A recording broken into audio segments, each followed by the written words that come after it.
live on my side. I got to be smiling through. But you were so tired, shoulder. Feeling the love is through. All into my love that you will see. One that really hits the floor. But you were so tired, shoulder. I feel the love in the sun.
Kata koe pasi tali me tua.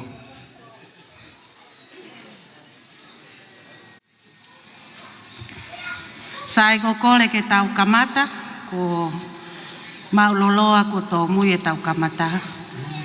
Ko kore pe ke kauta mea ke tai mai moa ki fo ifasi.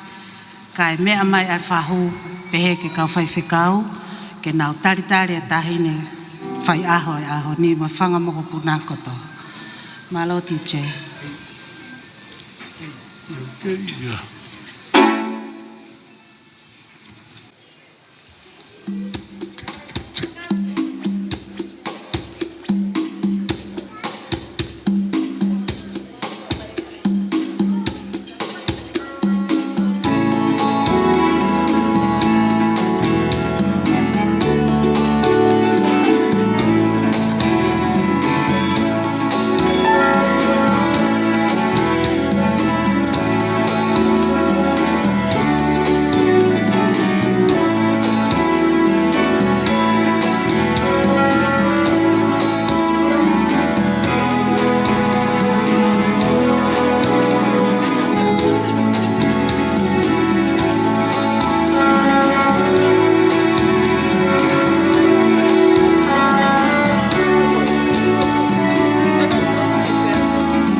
Holope o mumea, ka whahoko atu ai ka weinga e tau kātoanga. Ko ka weinga aho ni o kui, ke ka weinga a ki au, ko e whetu ungingila ma. O to oia me himi manako ai whiwhine whai aho e aho ni, ko himi ono nge au o ua a saspesiri ana, ko au ko e whetu ungingila. Pea kutuhu ai ka weingani ke a sisu kalais, ko ia e whetu ungingila.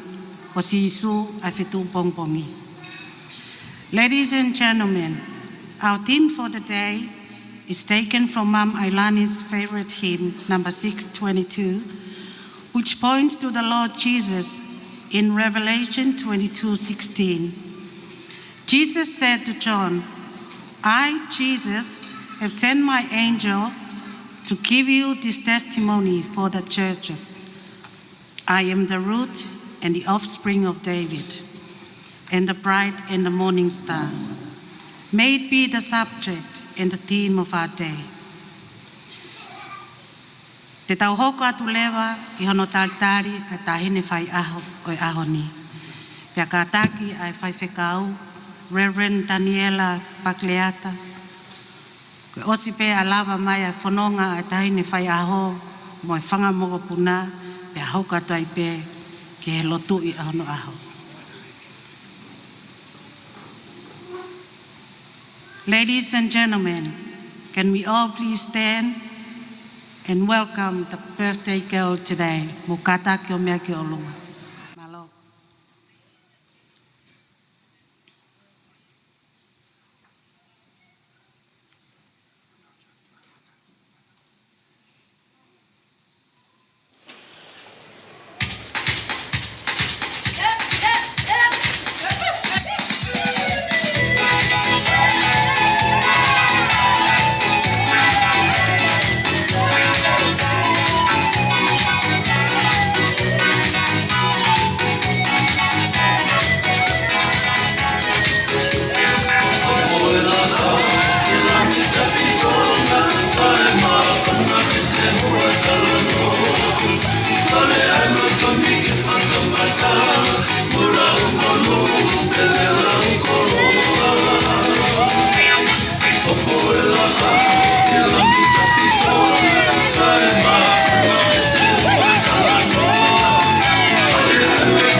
Tapi tamako pirinis tungi.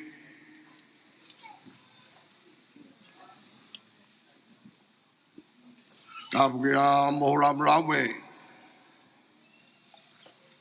Manukai neo atau fonoa. Tapi tau foretap. Tau siriki vai. Boy kau mata pure.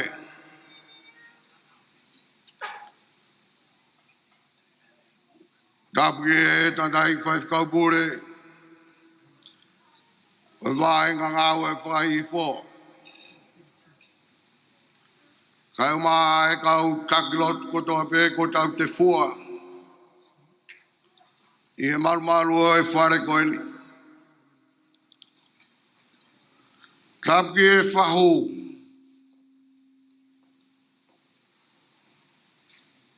Tabu ke fefene.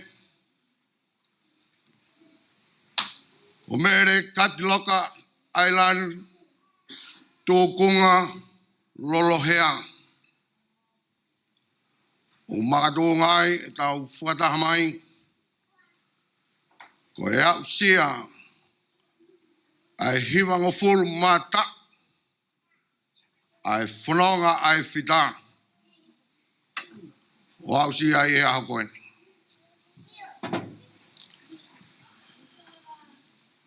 Kau puke e whainga maari e koeni ke uhu whangat, i e talamalu kakato e lotu mo e whanua. Ka tau hake mua ki he otua. Ke ui ki a teia o ona ai mo ui. Pea koe ana e tanu mei he kamataanga e mo ui ai whae koeni. O au si ai hiwanga fulu. I aha koeni. Pea tāko tau ngā whāko e whakawhitai. O hange e be koe kaweinga kua whakakaweinga ke ahoni. Koe whē tuu ngingila. Ka ko sisu klaisi. Koe tau programa te tau kamata ki te tau hui ai maoni oni. Tau hui ki he lotu. Ka iria tau hoke himi urua ki. Tau hoko atu ki he lotu. Lotu ai e ki. Pea kui ai pe ai sa me mana koia ai whaeni. Te tau toku pe kia te ia ke ne lau ai sa me koia i ahon. Ke whai mei ai hatau ma tokoni whakawholowhola. Whata moia i ahoni. Pea ka iria. Whai pe mei ai haki tokoni nou. E tau hoko atu ki he tāmoa ki i. O hiwanga fulu tapu. O Mele Katiloka Ailani Lolohea. Ka iria te tau himi tuku pea keresi. Pea hoko atu ki he monu ia. Maro kou whakawhei atu ki tau tolu. Ke tau pea kotoa ki olunga. Ke tau hake ki ho tau otoa i he maoni oni. Ke tau whitolongoa ki mo tau otoa i e whiawhikoeni. Maro au bino.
siawa ki mo toro e ngā i whanua katoa beng. Kau e a siawa ki e whiawhia pea hau moha hiwa ki hono au. Mo aro i ho mohara ki hono ngāhi matapā i e whakawhita. Pea hiu i hono ngāhi loto a i e whakaongo le lei. Pea whai whakawhita i ki a teia o lea le lei ki hono hua wha. Kuroria ki he tamai pea moe aro, pea moe lau mare ma oni oni. I e wawha e tamai moe aro, moe lau mare ma oni oni. Ameni.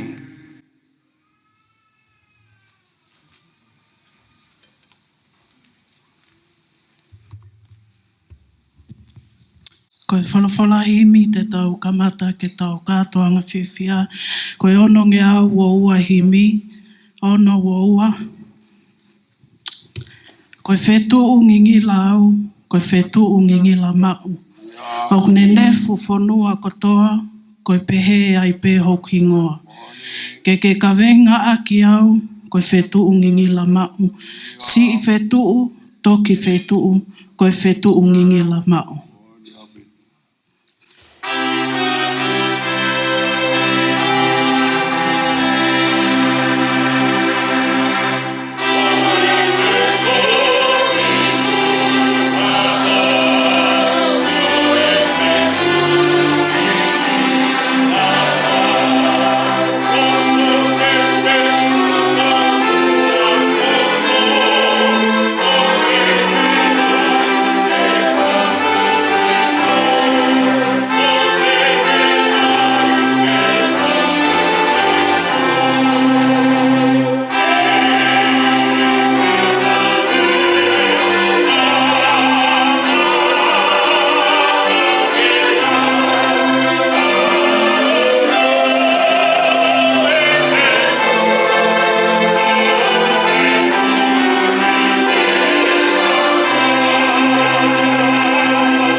Tolu, koe koloa i au, ka naa ku nofo masiwa whao. Koe mo ui au tupu tupua, ka naa ku mate he talangofua.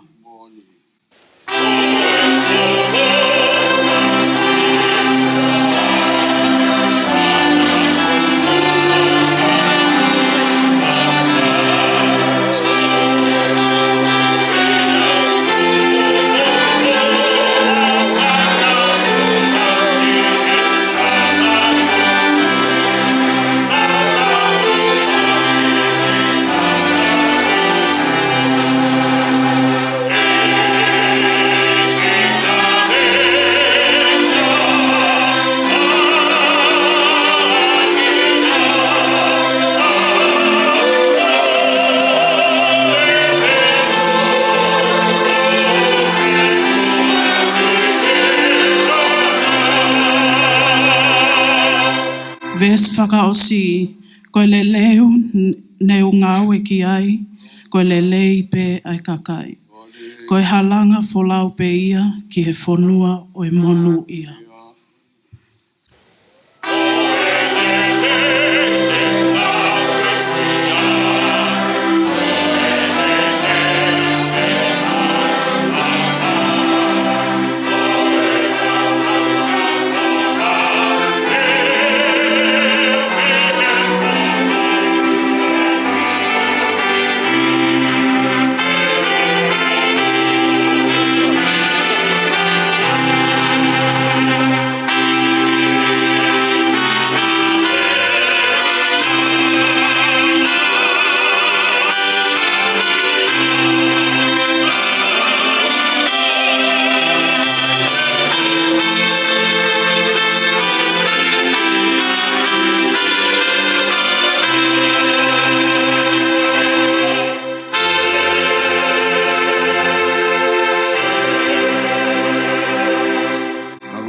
Road.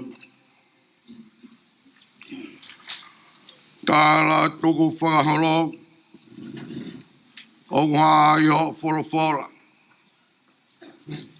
Kamataanga o e poto, apasia ki he otoa. Abasea he koe o toa. Nene ngau hiki tau tonu. Koe pure au natula. Tau. Ke whai kai ai lotu. O toa mafi mafi. Koe hau tai rewa. Koe hau toka. Nai talanga i pepe mo. Koe o toa ku au neu. O toa ku whakarewerewa. Ai a whiona ko koe taha i sihowaia. Rea whakatalu pea o hiwa kua tahe sina koke kotoa pe. Pea whakaongoia ki he loto e tangata mo e tangata. Ai hiwa koe au e whanonga mai. Whanonga mai ai Isleri kotoa. Koe u sihowa koho o tua koe taha i sihowaia. Teke ofa ki he otu, eiki koho o tua. Aki ai kotoa holoto. Kotoa ho atamai. Kotoa ho iwi. Teke tārai e ki ho whanau, mai whanau ho whanau. Whanau. Mei he tau tangata, ki he tau tangata. Whai peo tangata. O kukei hiri o pea a whion. Ilangina moi universi o mau iai. Pea kukei tui mo haka ilangi tau a haa karistiane. Ke whakamoni ki he fu tau mamao. Oi a whion. O ku tau pea moi o tualahi. He kohono tōpu tapu mohono mafi. O ku mātāia. He tau tangata mo e tau tangata. Oa umai ki ho mau kuonga. O ku mau whakamoni ai he ahon. Ai hangi ngila e whetu. Ai nai sio kia e kaumaki. Pea nau whanonga mai o taki ki nau tolu e mama. Ke ilo ki he ki tamasi i. Koe rieni. Koe ni e ki tamasi vare. Koe whama ue o mamani. Maurolo tonga whanonga i e whaita o e Christmasi. Ai fu fia koe a kua tā i mamani. Pea hiwa i e kau angelo i langi. Gloria i langi tau pot. Koe merino kui mamani. Ki he kakai. Kua hoi fua ki ai. Mau whakamoni. Ki ofa koe a. Kua wau mai. Ai ofa ai otoa. O mau lau manu lau tābuak. He ofa koe a. Pea mau whakamoni ki he ofa koe a. Kua lau manu lau tābuak ai. A Mele Katiloka Ailani Lolohea. I he hiwanga fulu ta. Ai tau ai a whiona mai ne mo ui. Talu mai he aho nai kamatai e ne mo ui. O au mai ki he hiwanga fulu tau koe ni. Nai lava e he tangata ke mapure. E lava e he tangata mo e whanau mo e family. Ke ta ofi e whaingata. Mari e. Koe otua. O ku tuu loto ia. Mei he kamata anga. O au mai ki he ahoni. Ko ho mau fia anga ia. Koe mau mata ai ofa ai otua. Kua whai mai whae koe. Mau whapetai ki hoa pio. Koe whiri nai whai e Ailani. A Sisu Christ. Ke hoko ia koe muawak. Ke hoko sisu klaisi koe whakahinohino anga. Ke hoko sisu klaisi koe seno na e pekia he kolosi. Kai lau monu lau tāpua ki ai. A Ailani moki mau tolu hono kotoa he ahon. Mau whawhetai at ki hoa pio. Koe whirina e whai e he whitani. Nā ne whiri ai whora. Koe silapa koe a ki he ne mo ui. He nā ne lau ai whora. Koe papa whakahino ia. Oe mo ui mei kaimi. Koe au si ai mo ui tangata. Maari e. Ai whakahino ko whai he whita. Kone omi ai make mautolu ai koroa ko ia. Ei kai toi ai hattohi e toi mahulu ange. Ei kai toi ai hattohi whakahino e whia maari ange mononga. Ka koe tohi tapu. Koe whakahino e hala. Oku tolonga ai e mo ui. Ai whita koene. Malo e mau whakahino. Ako ai e tau tangat. Whakahino a ke tau tangat. Ke tuki monon rap. Ai toi tapu koe kapasa ia. Ai whanonga mo e hulu e vai hala. Ke mauai ai pureanga ko palomesi he o doa. Ka koe mo ui tangata. Mauanga at ki hoa pio. Whawhetai at. Koe whiripe Ailani ai lau maari e maoni o ni. Ke hoko ai lau maari e maoni o ni. Koe taukap. Ke hoko ai lau maari e maoni o ni. Koe lau maari e ke whanau I whau ai e mo ui. Pea hiki ai mei he keres ki he keres. Ka aua ku hoa usia e hau a whaka otua. Pea tā koe tāu ia o karistia ne. Ke tupulaki ai mo ui. I e lau maari e maoni o ni. Koe pau ke whanau fo ou. Koe ui pe koe kawinga. Koe mo ui tangata. Mau hanga ki o pio. Si whae fitan. O mau habai beia ki he tauko mafi o e awhiona. He kokoe beia o ku mawhai. Kokoe beia o ku pure. Kokoe beia o ku iai a iwi. Mo i whainga maari e o e mo ui. O i kona e tau whakatohi tapu. Ka koe fu keresi. O ku to whanga e ne mo ui. O mau whawhetai ai ki ho a whia. Mau hanga ki ho a whia tāpoa ki mai. Ka toanga o e whia whini. Tuke a whiona ke kei taki pe ki mau no. Ngāhi oi. Mo ngāhi hori. Ho mau kakano. Tawhiki tua setani. Kai toko ke ha asini sini o hange he koe same ko mau punake ai. Koe whetungi ngi la ia. Ko kalaisa. Mau hanga ki ho a whio. Tau whea tu mau a mo e a whiona. Fua kia toi mau mo ui ke mea ngāu e mau tolu he koe ni mo e ka hau. O mau kore ka toi mālohi e wapwa si suklaisi. Ka ko mau whamo ui. Emeni.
tau kore whamore more pe koe hui koe loto rei ai fine birthday o e ahodi. Koe hui koe ne resoni koe sā me te au. E nai kore mai be ai fine ekin ke ne lau pe ne sā me.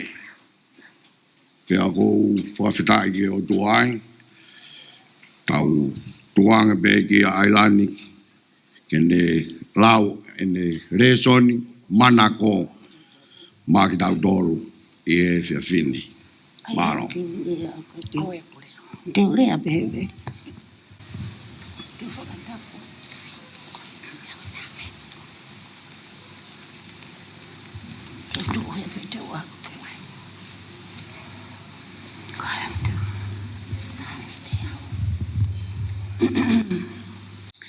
Te ulau atu e folfola koeni, te au ngā sāme, ai au pēno whakarea.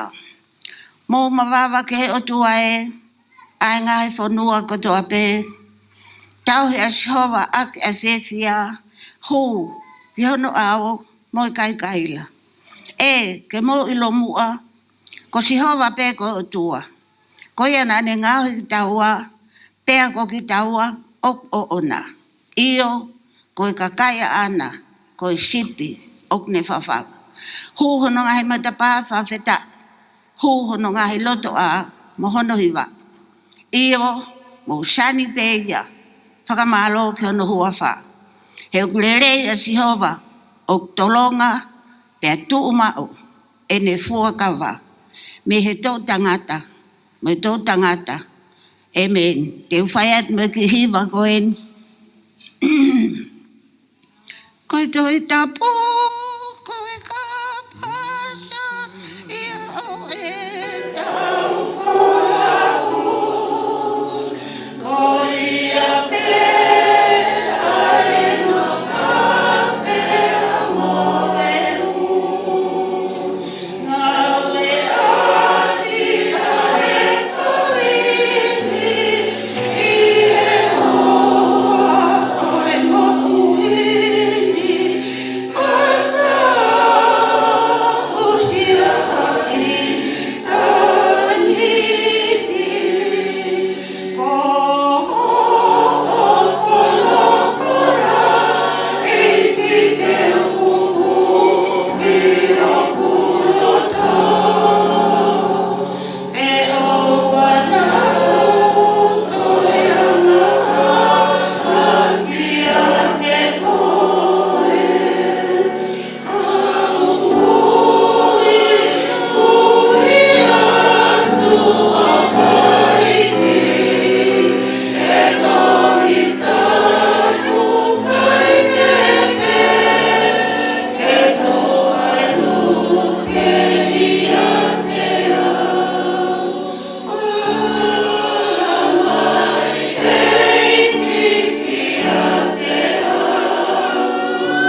Mele Katiloka Ailani Lolohea. Koe ui koe ne whakakoloa ko whai maki tau tōru. Koe ui ko hoi pehe mo tuania maoni o neange pe koloa ko omihe ka waiwai. Ka koutui ko tau tae maari he fufolofola moi lot ko whainohino ki tau tolu e Ailani ki ai. I e whiawhini. I e hoko no tau hiwang o fulu. Mo mea I kotoa be ai tō konga ko ia. Ko hai au, ko hai ki tau tolo. Ko tau kawe ngā pe, ko tau whakamooni he ofa ai o tua. Ko au sia, e Mele Katiloka Ailani Lolohea I he ahoni. I whakaukau o sāme kone omi maa ki tau tolu he ahoni. Wiai pe reu maa whanai au sāme koina. O ku whana mea me he ua tolu e ngā he sāme. He koe whehui pe ia e whai e Ailani. Koe ku mawawa he ahoni. Kane tae oua e tauhi a sihowa. Koe au kai masiwa ia Ailani he ahoni. Rea me ia o sāme ua tolu. Ko hoku tauhi a sihowa. E ikai te masiwa.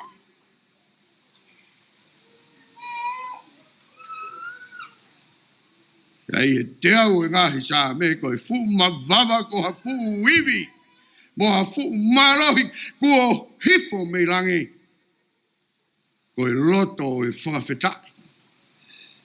Koe loto e honga ia. He tauhi maa onga ai odoa kua whai me he kamata anga. Ke a usia e hiwango fulu. Koe he aki o whakawhetai o e mawawa ki he odoa ai. Koe si whakawhetai ia e whae. Koe tau ihe ni ke tau whakamo oni. O kaunga kau. Moi whakalangi o aho. Kau taki lotu kua te fua. Koe tau whakamo oni.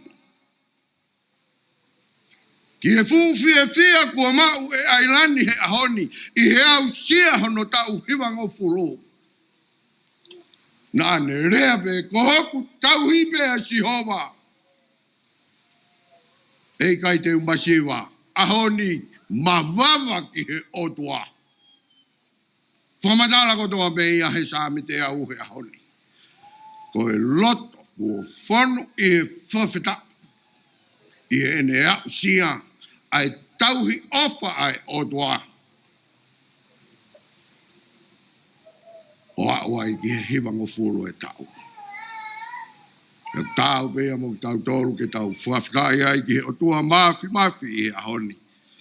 Ke tau pōpoa ki taramonu. Ki a Mele Katiloka Ailani Lolohea he ahoni. Ko e mau taramonu pe ia. Ke hoko atu e tauhi a sihowa. Ke whamonu ai ho lau maari e. Pea ke whakatupure kina ai fu hiwa whakawhetai ko ia. Moi mawawa I holoton. I ofa ai o toa kua whai maau. Tā whea I tāpuaki moi keresi ko ia.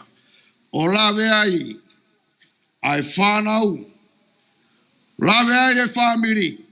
E alawe ai moho kaunga whanonga I he pirikimi he tui. Ke tau kau whataha he whakawhetai ki o toa. Ko e whia, ko e uibe, ko e ofa tauhi ai o toa ko whai maau I e whiafkoeni. Amen.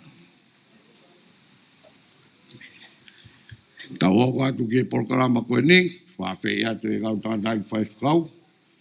Ke kau tātai whaifkau o kumou I rotu wharen, mo kātaki. Mo mea mai ki tau whai, ai tāpoa ki whae lone, mai si whae koe ni, ke kalawa ia, ke tau toki himi tōku. Mahalo.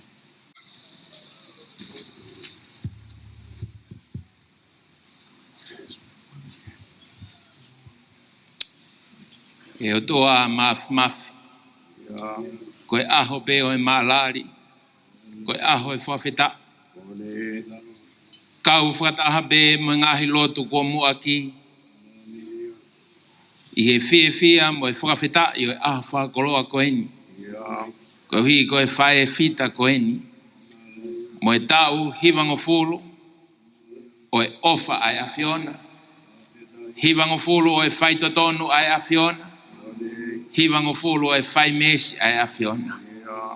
O ku tau ai afiona. Mo e whakalang ko toa pe. Kua ne omi pia mo e koloa folofola whainasia ki mautolu.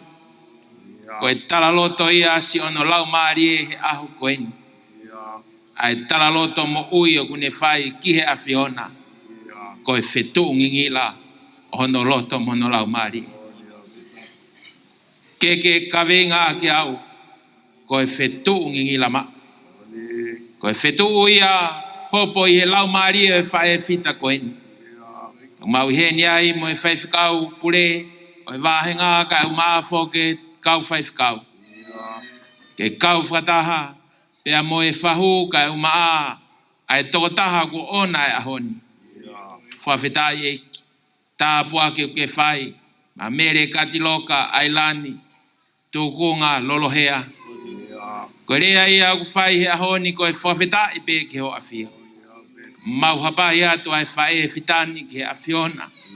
A whetau lalo ka ke tuku mai hano tāpuaki.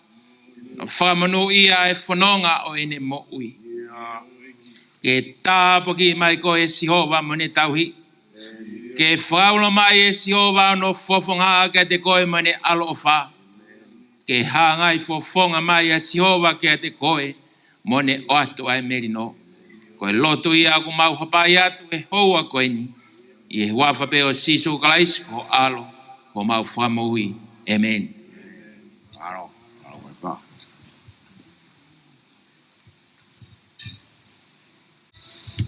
Pea koe wholofola hemi e whakaosi ake ai e wau aho Mele Ailani Katiloka. Ni mango fulma ana e himi. Manu e ka koha manu e tau maua e ki ofa. O tali e tau lotu. Kau e tau mea kotoa. O wai a tau mamahi. Whahake e otoa. Aluai ai te kake. Tene kau i ono fua.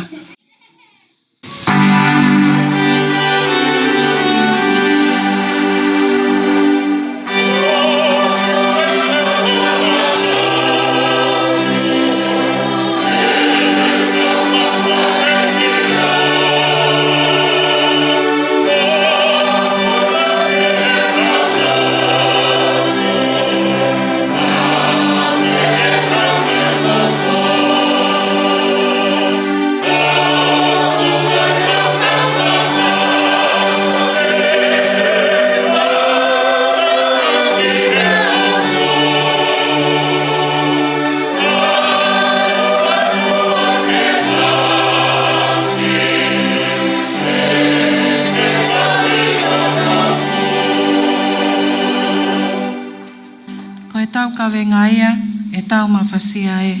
Ko e ahi ai whawha e tau mea kotoa pe. Ko e tau e ni mo ngala, ho tau tolu pe o fo ui. Ko e whiha, amo taha ai mamafa he mo uini.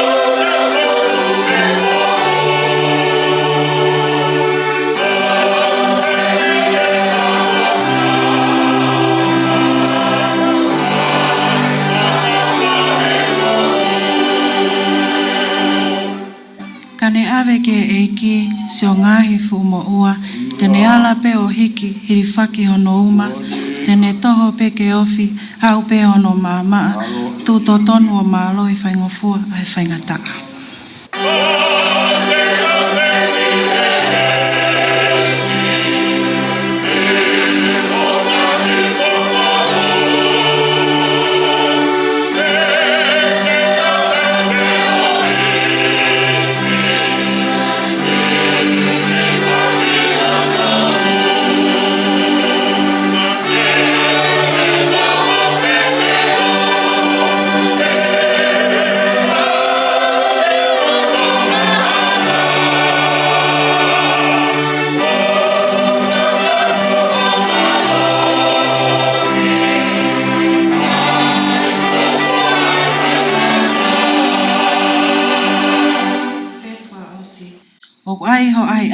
ave kia sisu e, ko tō mai ha mamahi, tala ki ho tau kete.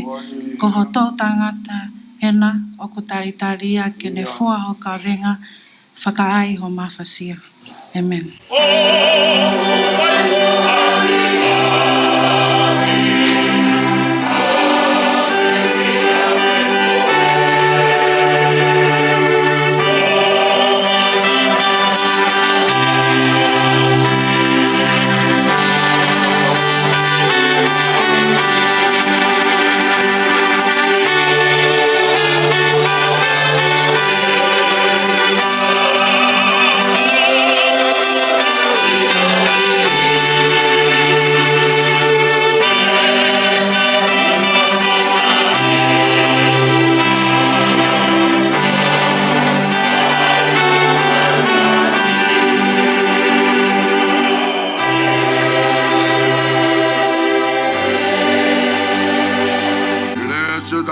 Sisu klaisi o whaitua ko te mai. Pe oi oi lau maari e mauni uni. E hiat ki tau tolu o tai ngata. E meni.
Kataki tau toki pasi i mai. Lava foi katoanga ko he. Pamalo he ni ki he tanta ek fai fekau ka maano ngai tokoni mo no motoru ka fai fekau na mo kau mai ki hono tapu aki se mau fae. Te tau hokat lewa tai mini ki he rea taltari pe e whahokat pe a he tahine fae hoki. O toe multifunction pe o te hapo whaere a tartari. Tau kau ke whamalo ia, ai tamai alo, lau maali e maon oni. Kau ai kakai o langi nā, kau mo maa mani fuipe. Tapu ke heo tua mafi, kone whātātaha i ki tau tolu, i malmalo e whaleni. Tapat ke whanau a hau eiki, kau maha ma tā pule. Whatapu atu ki a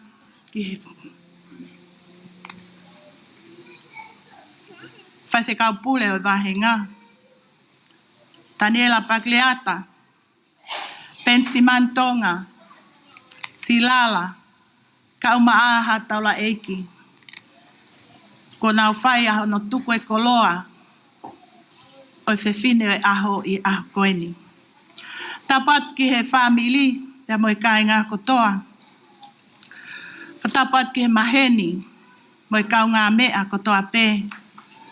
Tala mo kā puia e whatapuni, ka tā mo au, ke tongia e whatongia. E hala a pē, kok whatongia, nei whanau i au ki ai. Ke tu o whaia e lea tali le lei ki mou tolo. E a koeni. Pea kou tali le lei ki mou tolo. E wafa tau eiki, ko sisu kalaisi. O tau katoa mai, ke whakailongai. ai tau hiwanga fulu ko la kai e kaunanga koeni ko fae ko mehiktanga ko kui ki he whanau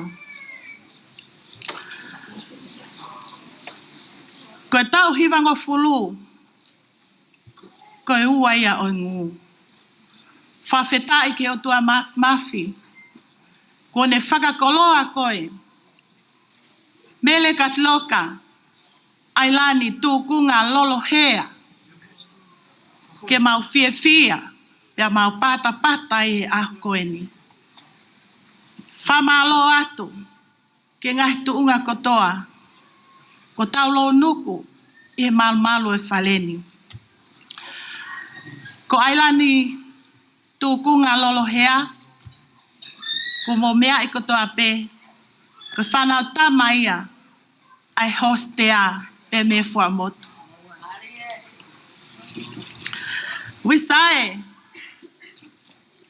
tufunua e muhala kakala tofa ko si oku lata anga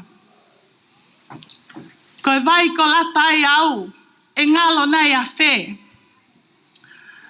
si whangatuanga ane mo whangatoko wa ko nau tō tau ka koki mau tolu eni ke whakahoko ai fia he koe maka maile pia koe tau kua lahi hono ngū ke whai a hono whakailongai nā kulele mei tonga pia kou kore at pe Ailani omi pe hango fua mo oko he kok whatongi ake usiti pe ilalo taplea kai fe koe ulu te fua te tua whakahoko hok whatongia o ta tawai pe ke he peke lava e aho koeni ko tui koe ahoni ko tawa au ke he te tepu o e tau koeni pe tau sio ai ke he whekau ko omi Ailani aho koeni puke ke mau ho tohi tapu ke tau hu moia ke he wafe ma uauno ko koloa folofola ia ko tuku ho tau hao ngā ke ne whai ho tau whakatahataha i he aho koeni pia koutui ok whanonga mai ai whamili pia me he hostea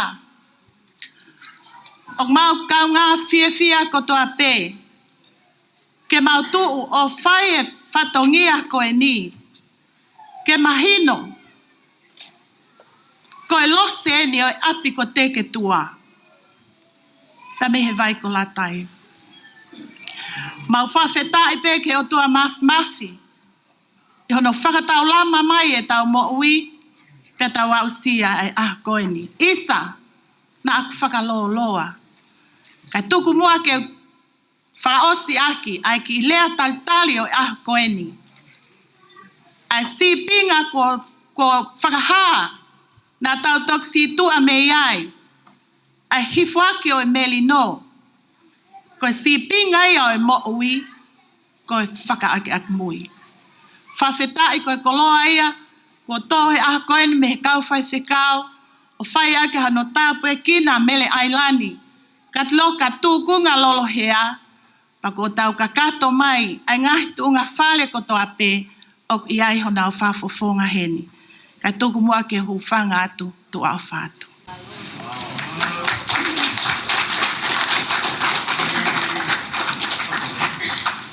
Maloa pito ko hai e launga ko tahine ko hoa e no takapu kaito e kei poto herea ko rea TJ tā mai mua ki foi fasi kasi me ai fo tahine oi aho pehe ke tahine whahu ki o nau mea angai lalo ka tau tok hoko atu pehe ke kau whai whekau ke mau mea mai rewa ke o mau mea angai mua malo pito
Ko kore ke hufanga tu I he talakakato e whanua mo Latu. Ka tāmua ke whahauko atu e te taupolo kalama ki ahoni. Talamai e sāme te au tahawalu ve siua wha. Ko eni ai aho ko whotuu e sihova. Tau haka ai mo whakawhiawhia. This is the day that the Lord hath made. Let us rejoice and be glad in it. Ko hoku ingoa ko milikalangi. Ko whikaono au I whanau e toko fitu. A te Vita Ailani Lolohea ko mamao. Pea mo Mele Katiloka Ailani Lolohea o ko ona ai aho. O ko whafonga I atu ai whamiri. E mau taritari loto whiawhia mo honga ia ki mo tolu ko tape ko mo mea mai he whiawhini. Whawhetae, pea malo ai tuku taimi ki tau kau whataha I he loto. Pea mo whakailo ngai ai maka maile tau he wango fulu o e mau whae whitani. Te whakahoko atu pe e tau polo kalama. Ia hiri pe e kurea te tau hoko atu ai pe ki he oau o e keke birthday. Pea hiria e tau paki lewa e whai whikau e tau mea tokoni. Ka tau kai te ria nā mauloloa e aho. Pea tau hoko atu ai pe me ai e polo kalama e whangamakapuna mo e whanau. Lo tonga e kai ko whakahoko holo whaiwa pe pea moho ki ho mou ilo. Ke tau whenga pe ki he nono taha e tau polo kalama e ahoni. Ka mau tari whiawhia ki mo tolu kotoa ho mou mea mai e ahoni. For the sake of our non-Tongan speakers, ladies and gentlemen, we extend a warm welcome with great humility and appreciation to each and every one of you who's here to celebrate with us Mom Ailani's 90th birthday. Thank you all for coming. After my welcome speech, we will proceed with the birthday cake ceremony and shortly thereafter, our dinner. So, ladies and gentlemen, sit back, relax, and enjoy yourself. Kataki DJ, tāma ki fui fasi. Ko keke e whakahoko atuia, e mere potele whinau, pea tentoka lava mai peo whakahoko atia. Tāma I DJ.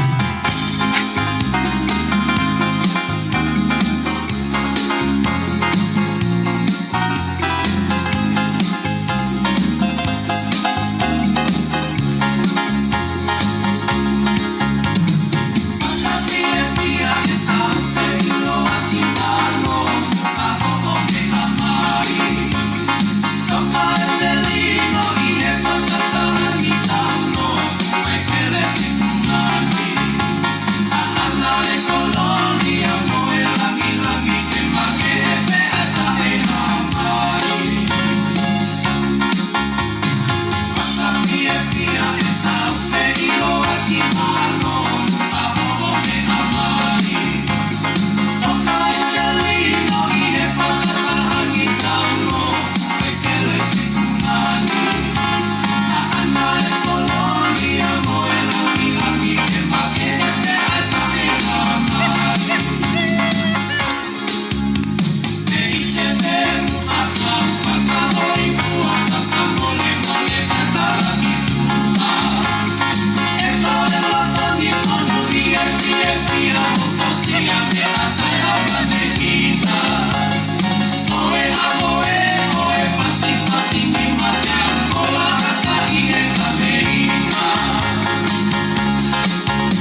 Same ulua ki.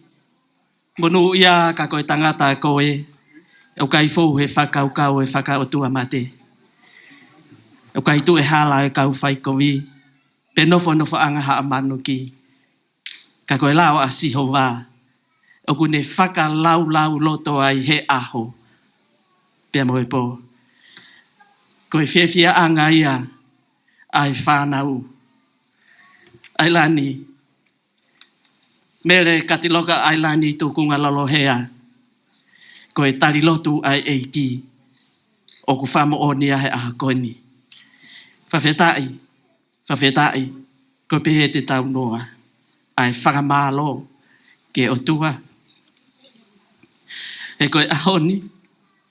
Nai kai hahano amanikina. Ka koe eiki pene ki waka. Ta hoko atu e nei ke he keke. Ka tak whamore pe. Ka laki whakahoko atu pe mu au. Nā whehu ia hae huinga o koutu atu ai i mua ni. Ko hingoa ko mele ua polutere finau. Ko kulele mai tangata ekme ni o fo fae a aku mi he hoste a pe foki ni toua. Ko nofa ni toua takai fala ke fotu ha pai.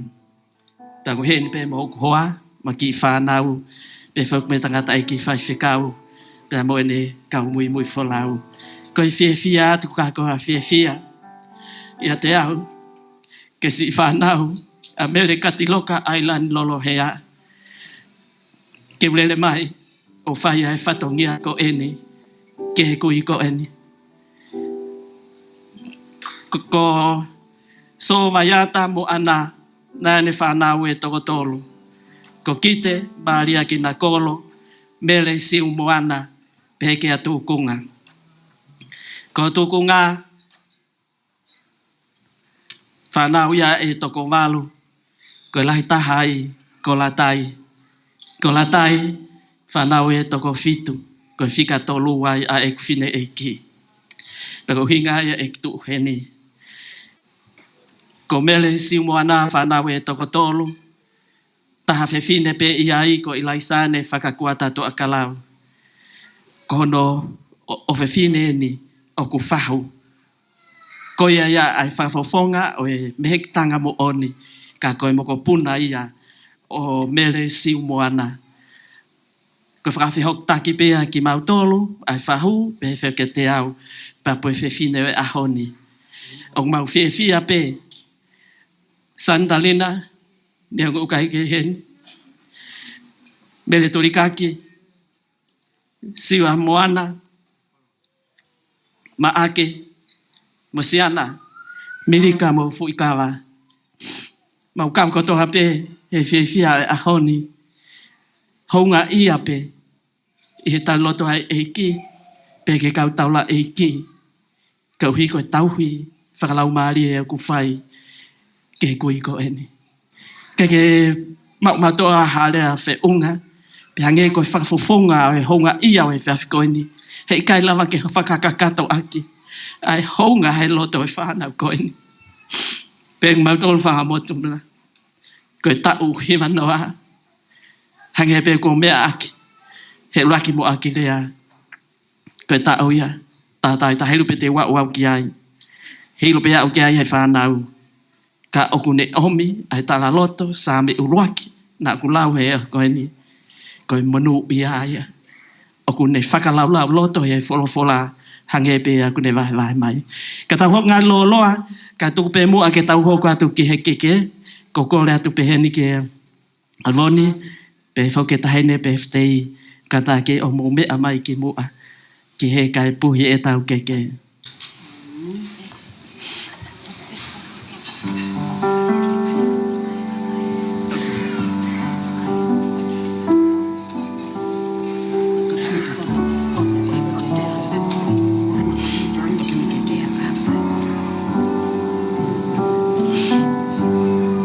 Utu pe mo pas mai, ta usia hafine eiki ai tau ko ini. Tau pasi ki he eiki, malo sisu, malo e tau hui, honga. Tau hui manoa, oku mahu inga maari e.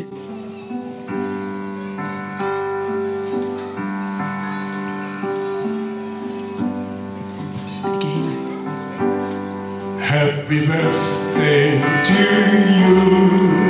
Happy birthday to you. Happy birthday, Mele Katiloka Ailani Lolohea. Happy birthday to you. Kauhiwa katoa. Happy birthday to you. Happy birthday to you. Happy birthday, Mele Katiloka Ailani Lolohea. Happy birthday to you. Hip hip, hip hip. Ke monu ia ho aho fia fia. Ke monu ia ho aho fia fia. Ke monu ia ho aho fia fia. Mele Katiloka Ailani Lolohea. Toka mama upeki helo tu. Hip hip, hip hip. Malo, keke. Maha koe wha osa ki pē ke whakahoko atu e whewhine koe ni tahine koe ni o ku whae huki. Koe o whewhine ia o pas. Koe tu ane si ia o tahine pēwhtea ahoni. Mele Katiloka Ailani Lolohea Lolohea. Malo. Kataki koe ki slight change pe ke tau polkalama ko whatonga ea tuku os kamata ka ia ka teke ke tau. Ko kore at whai whekau whakaawa e tau kai kataki pe lava lotu ia lewa e tau kai ka tok hoko at tau polkalama e ke mako si whekai a kai ngā. Malo au pito.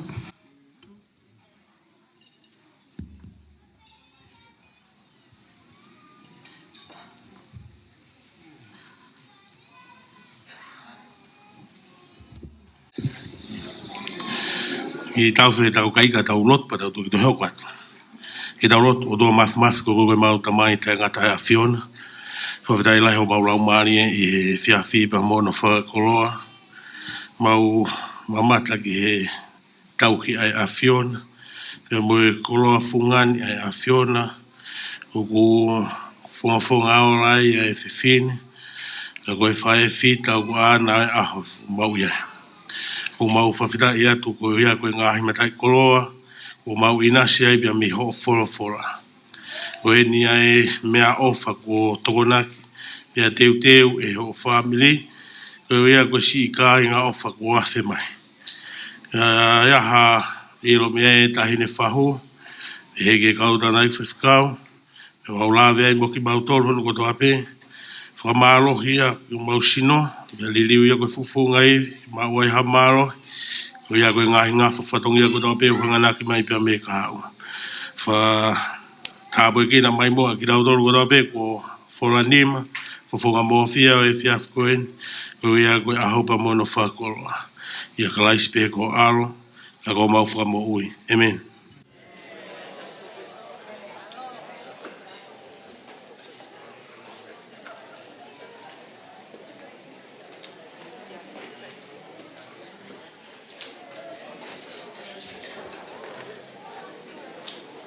Holo peo mou ilo ka e whakakato ato e whatongia koe ni o e whanau. Pe whauke whakamanga puna ki hiko e aho koe ni. Pea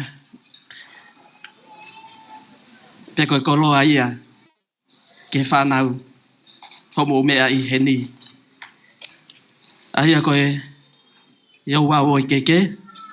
Ko lawa ahono puhi e tau keke. Pea koe fia lahi.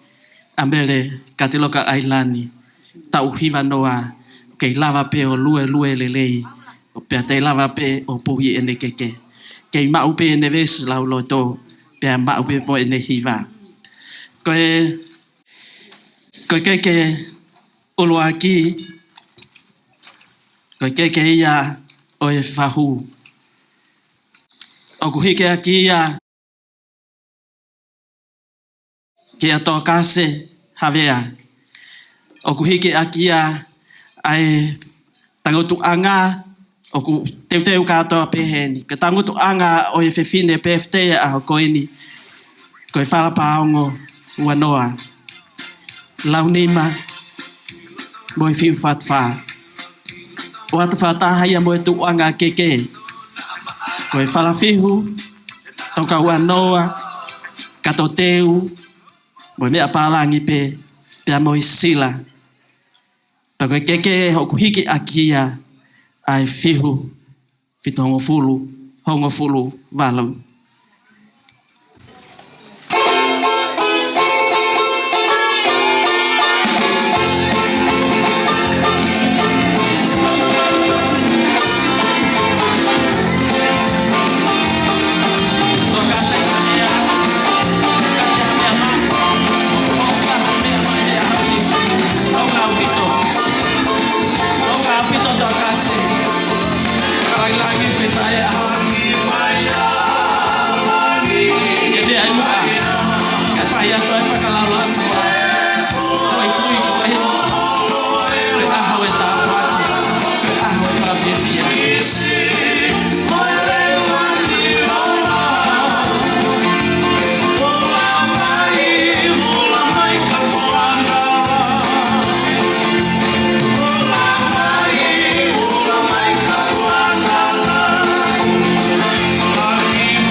Malo.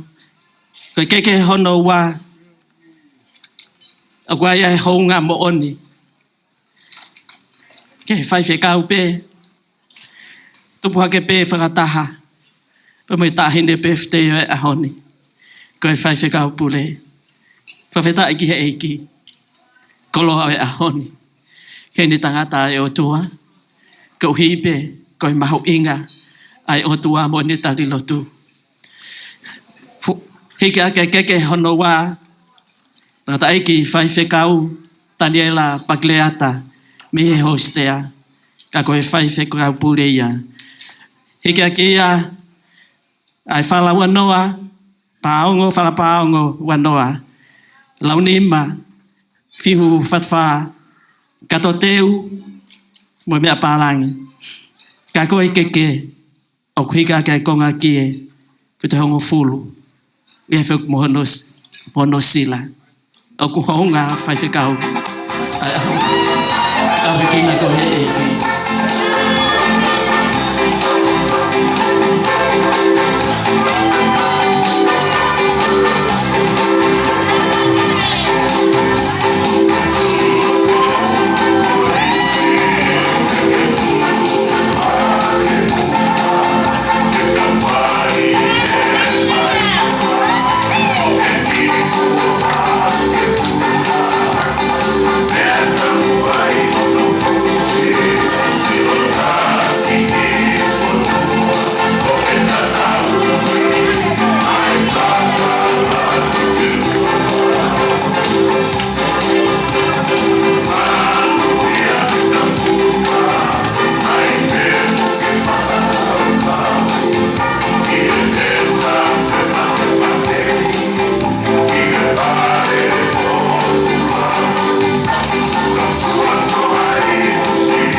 Mele Katiloka Ailani Tamai Ailani Mele ha ho mo birthday ko hinga kata ta olunga mo hostea Ailani fia ta ki he ki ke whaka aunga e whainga maari ke kei mau pe mo ui.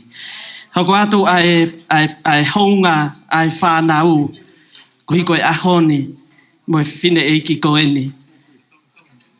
Ke kei a hono tolu o atu ia ma ai whaiwhekau. Ia. Ma henga hihi fo whaiwhekau leonati fifita. Whamalo ai tauhi o i sipini. Au ku mau honga ia. Mau o whalahi atu. Lotu atu.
Ko atu ke hono wha, ngai ke pe o hounga ia, loto e whanau ke o atu aki e whakamalo, ke whaiwhekau o isia sipe o Mele Katiloka Ailani Lolohea, whaiwhekau sia oeri tautua a. Atu ia ko isila, mea pālangi, hiki a ke ko konga ki e hongofolu. Mau o whalahi atu.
Hoko atu ke hono ni ma.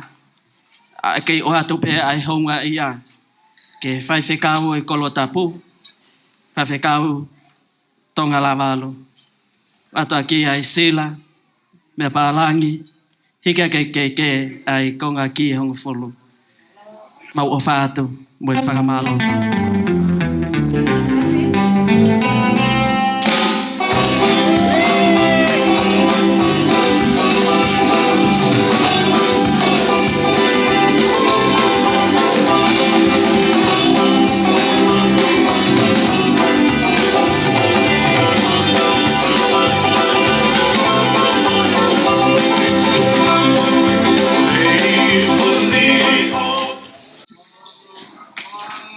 Hoko atu pe ai honga ia. Ko hiko e hongo whaiwhekau. Na tok mea mai pehe ahoni. Whaiwhekau pensimani a kau olo tonga. Tari ki tāne e kau tālau tui tapu i tonga. O ki hen pe malolo. Whamalo atu whaiwhekau. Ko hiko e ahoni. Lotu pe ma wholau ke mea ki. Ka koi koto tapu aki ia. Ke kui ko eni. Pero ata e mea ofa loto pe whanau. Ke ata e mea ofa koi sila. Oku honga. Tōpe lau maari o tua. Whakawata e honga. Iha mauloto. Ke whaitau pe kina pe ko he eiki.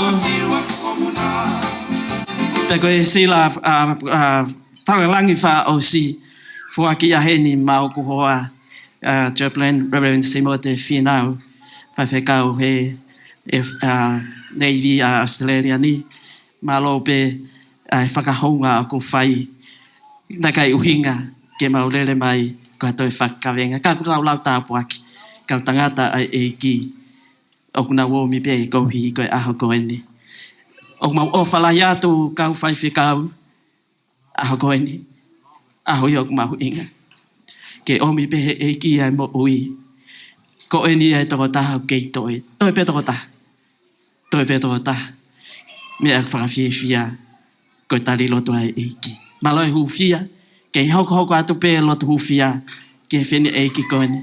Nā tama e a kau, mere, wofi e kumate ako, kai tenge mo uiloloa pe koe. Maloi loto, pe kau atu pe hufi ki nā e whine eiki ni. E aho, kotoa pe, ma wafalai atu. Koe lava e, ai whatongia, o ike ke, mo whakahaunga ai whanau, homo mea mai he aho koene. Tu au whaiki. Nana.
ki whare mahake.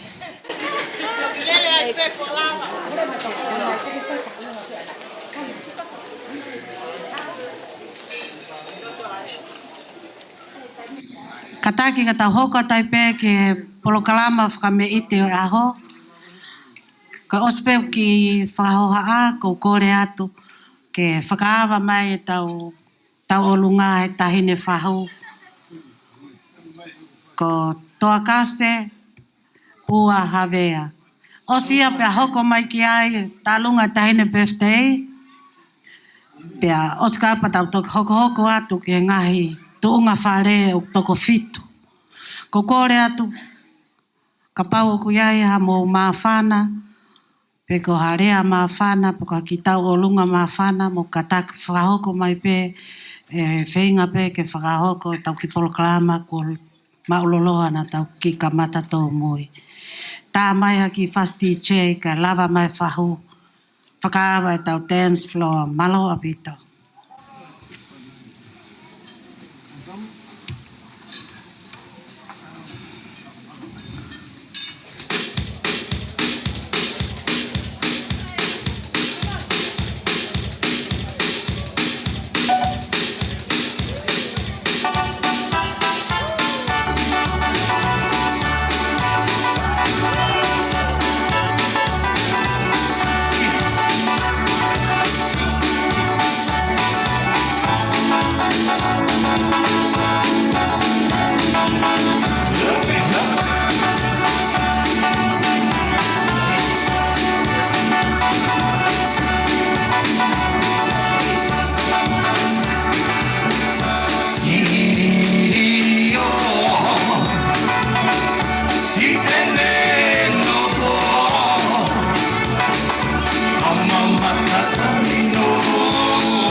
mau ki e fui lupe o ku kei viringia I e taua.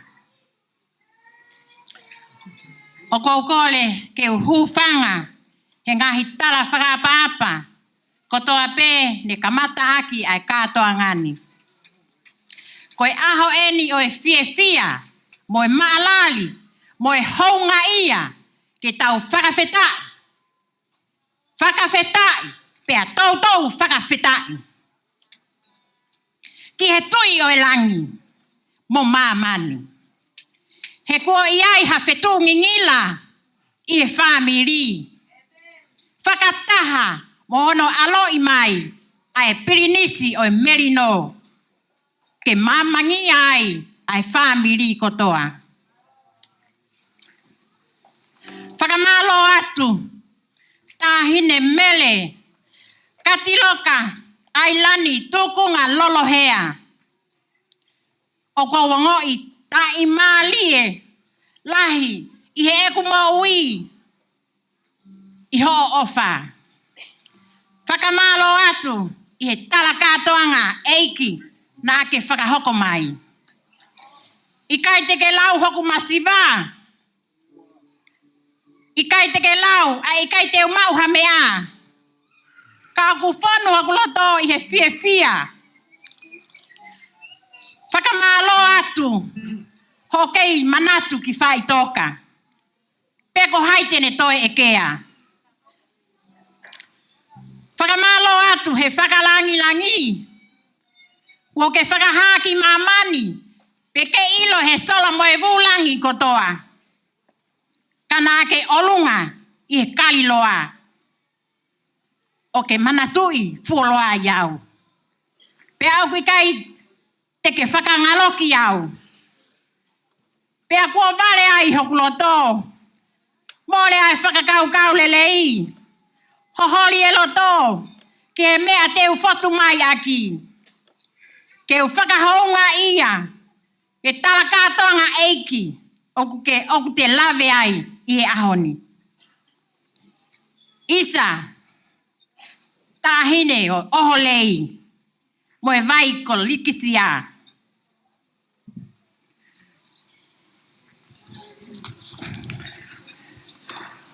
Tuku pe mua. Ke u whai atu haki whakameite. Ke he pe, ke mari mai, pea ke fia. Ko ke mea mai pe, ki hoku whono ngā. O ko tohe toko taha pe. Ko ave he eiki, ia e kakai lelei. Kai tuku mai pe au, ke tuku pe ho tafa aki. Ko ki veve. Whakananivio e aho mo e whakameite. Me whala wango kumi paongo. Ao fi aki ai whātu balu. Kie aki ai whātu whā. Pea mohono teki. Koe parangai taha awhi. Ko le whakamole atu. Hato no e fua whatongia. O ko hu whanga pe. He toki alo I mai ho tau wha mo ui. Pea ke mo ui ai, mo fia ai. Pea fia ai mo au. Tua eiki o whātu. Kataki o tauhi atu e ki bebe koe ni. Kai whai whakameite. Ai moko puna pe eni. O e tahine birthday o ahoni. Ai koe, tā koe whas.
pe tahine taolunga tu wai pe.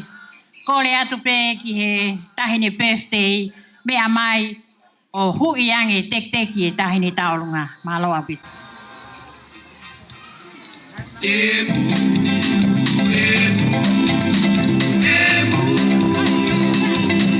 Watu kiteranga, wene meka ite pamaunga, atoro kiteraki, mutu kore, meimo mai, tuanga, ikurangi, kote manga, kote kawe manga te ae. Wene meka ite pamaunga, atoro kiteraki, mutu kore, meimo mai, tuanga, ikurangi, kote manga, kote kawe manga te ae. Tegi, te pamaunga, te te aua, te tini atua. Watu ki te rangi, tari tari vai te au tare re katu te kai a vai ki tau tau ka me ki mai te au maru ye e e. E mu, e mu.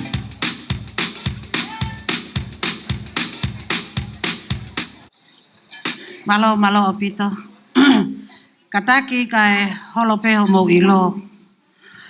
E toi holo mui atu e tahine birthday o tok tālunga maa nai yang.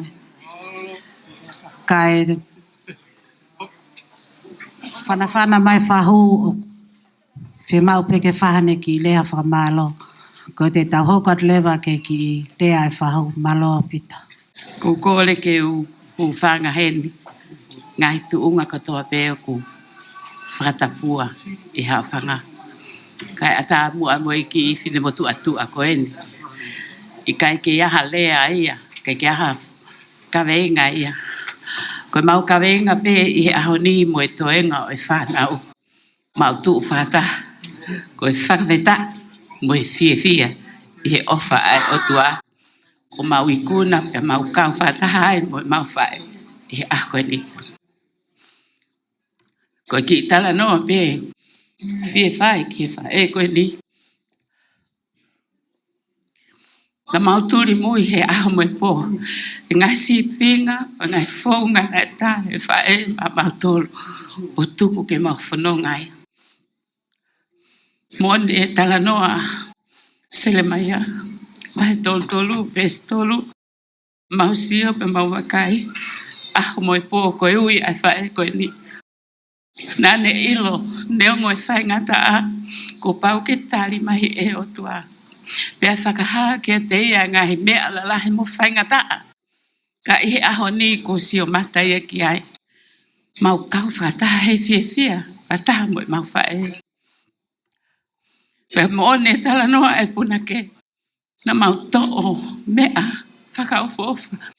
Me he toenga e mau whae o ke toe. Ngahi tala no, ngahi ako naki o kune whae mau tolu. Na mau sio mata, pia mau wakai. Moni e tala noa e tohi whakaha, wahe whakaosi o e whola he ua. Nane tauhi ke ngahi lea e palofita. Koia ngahi to popoaki. Mo ngahi mea na ne whana mai ma atene whana mai ma mau tolu. Aki mau tolu e toe ngai whanau. O ku mau hoko atu ai whanunga. Mau fia ko toa pe hange ko fia ko mo wakai ki ai he aho koe ni. O ku mahulu atu e mau fia mo e toe ngā se o whangatoko wa. Mo ni whau ai tala. Pe hange ko ia ko mo mea e hok tu ngā. I he aho koe ni. Ka ke whai halau tu ngā ia. Mau ihe ni pe koe lau fia. Mau whawhetai ko toa he ofa ai o tua. O ku mau lawe mo nu ia. Mau seo ke ngai tāpua ki lai. Tāpua ke wha o singa o e tau o ku mau tu. Fia mo e mau whae. Ko ia hau mau fia anga. Whawhetai eki a ho ofa. Hange ko ia ko mo me ai se o tupu anga. O ko nofo i he ki kolo ko ia ko lawe anga o tonga. Pea ko e ku whae. Ko me ko ilai sane whakakuata maas. Lahi taha pe whae a ilai sāne ko mele siu moana. Hoko ai e ke ai whae o e ahkoe ni. Ia hange koe lau kai ke whaha lau tu unga ia. Mau iheni ko toa pe ke mau tolu ke mau kaunga. Whetaki nima mo i whanau i he fia. Mo whamalo he ngahi fofonga ko toa pe. Mo iheni whataha mo ke mau tolu. O whakahau ko atu ho mau ofa i he ngahi fofonga ko toa pe. Pe whoki ho mau ofa lahi atu. I kau whai whekau mo i whai whatongia o e aho koe ni. Koe mea pe ia taha o mau pole ai. Mau pole. He eik ko sisuka lai si. Lawa ai ke tau i kuna e aho koe ni. Pe au kui kai halea ko kole whamole mole atu. Koe whine motu ane ko vale he rea. Ange pe ko ia mo mea i. Neu takai whala ke kau Itali. Paka pau te mo whakao mai te mo o vale pe ko kot wha Italia. Hau ko whamalo atu e aho koe ni. Fia mo i hounga ia ho maulo tōko toa. Mo i toenga e ongo te hina koe ni. Whai whatongia o e aho koe ni.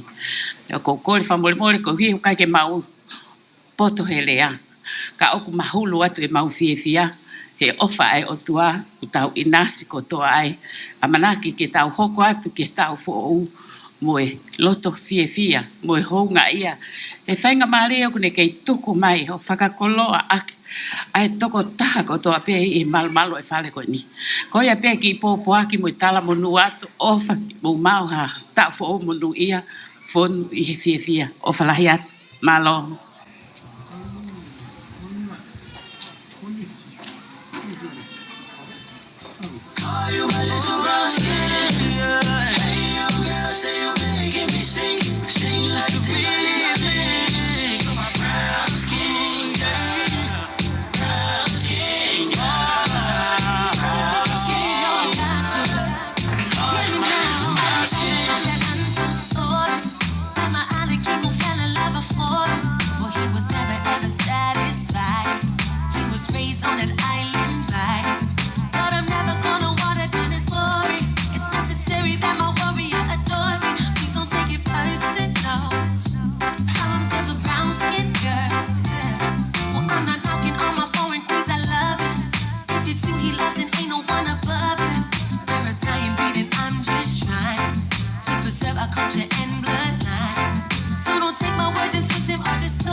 Ailani pe kotolu kataki mai toka te kekeki pe ito ke whahano tofu ke tau lawe ai malo.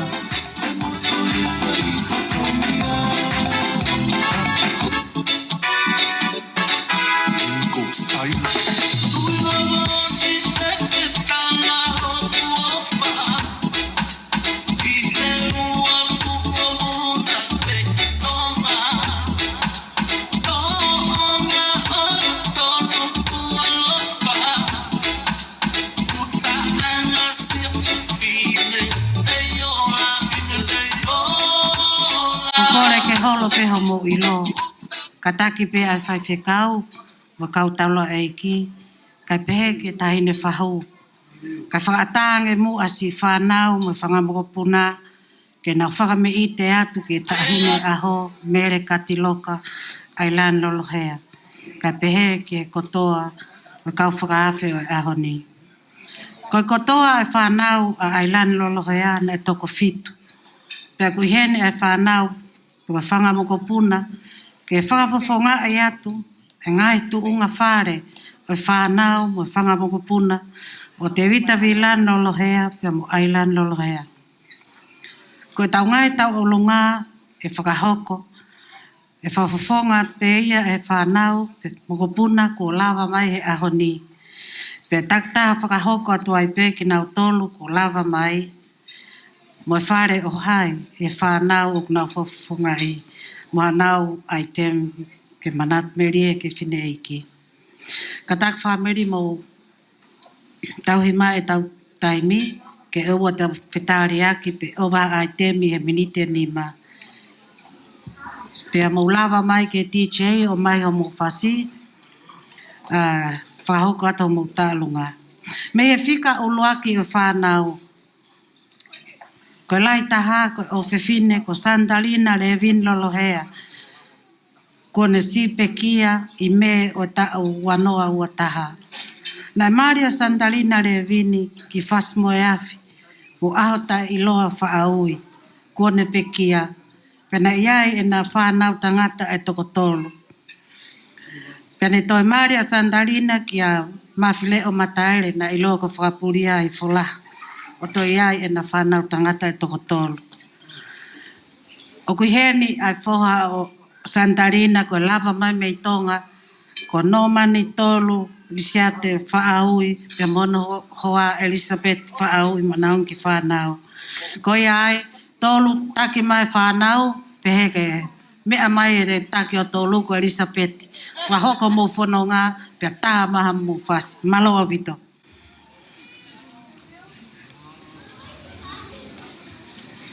Katak teu teu mai e tu a kono tolu whanau a Mele waka me nusila mo whangamopuna maloa.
Kuru whanga whatapu kan o sa whakui mua kai atake mo ki hao kai lewa ko tuko ni ko tupe ko whakawhonga ko kau ko whikatolo ka ko ngō alalahi ko ni au ke na lawa mai pa ko e tango fua pengi tutu ni o whae ko ni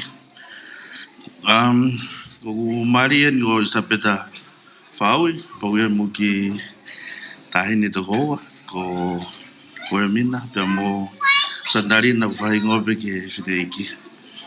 Koe maule mai pe mitong. Fra mai pe mau popa gof. Katiloka Ailani. Malo toa. Fai gati motor, mbagi mo ke ki wa no. Mau hoa. Ke ki to ngai pe motor. Mau fara ya Katiloka. Ko ya be malo.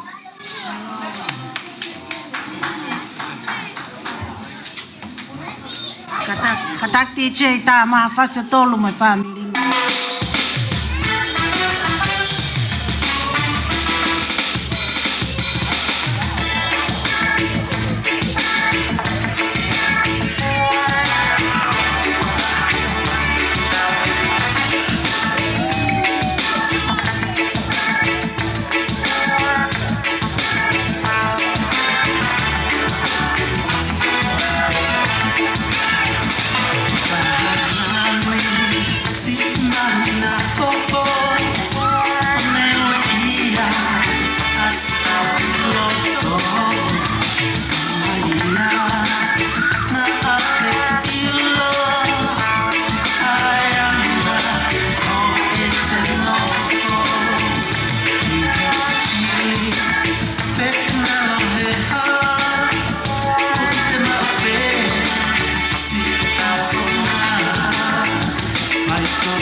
Elisabetta Faui, lava meitonga, ke sikau I he whaifatongia o ahoni.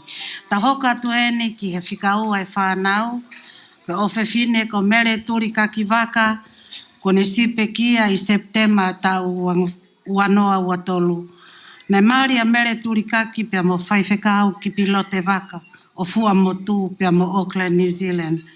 Ka kope kia I he tau uanoa ua. Na iaia na whanau e toko tolu, pia ko nau lava ko toa mai, pia mo whanga moko puna, ke nau kau I e maalari o aho. Ko iai, ka takti che, tā mafo I whase.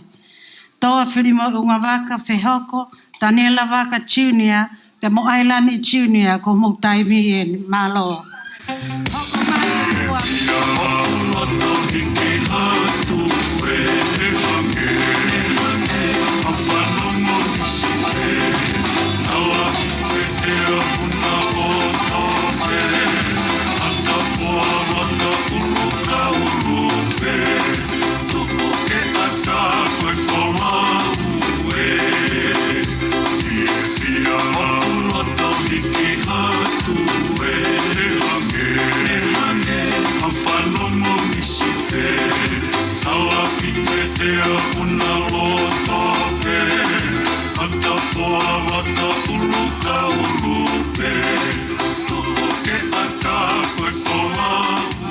Hoko mai tu ata lunga ko ni tau lunga a whanau mo makapuna o maake le vinki muri. Malo.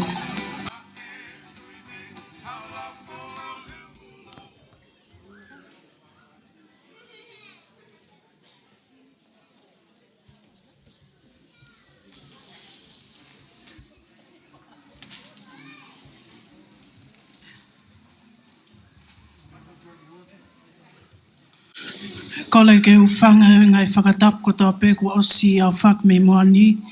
Ka tāpa mo e whine motuani ke whakahoko atu e mau taolunga I he whiaf koe ni.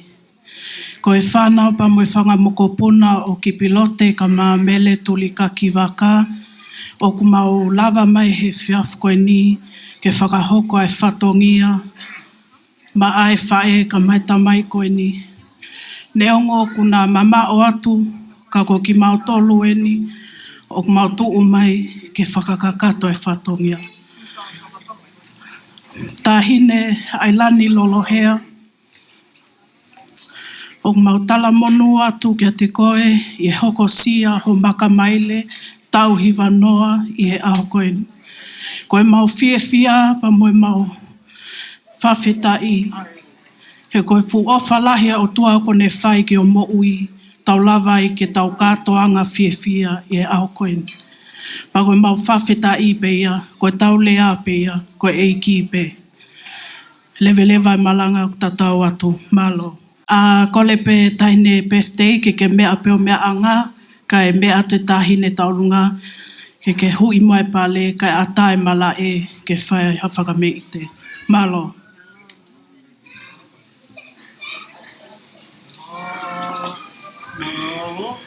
Tā mai te che tau whasi e malo.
ki whanau pa whamopuna mere turi kakawaka pe mo ki plote se nau kau waha mai menu sila ke nau kau I e malari o aho.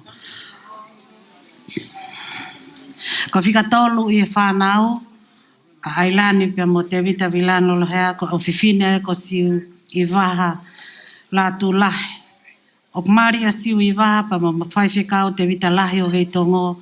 Pea kuna lolotonga whaiwhekau I a sastonga tau atai nā me hapai. Ka tāki o koe kai lava mai a siu I waha I he ahoni.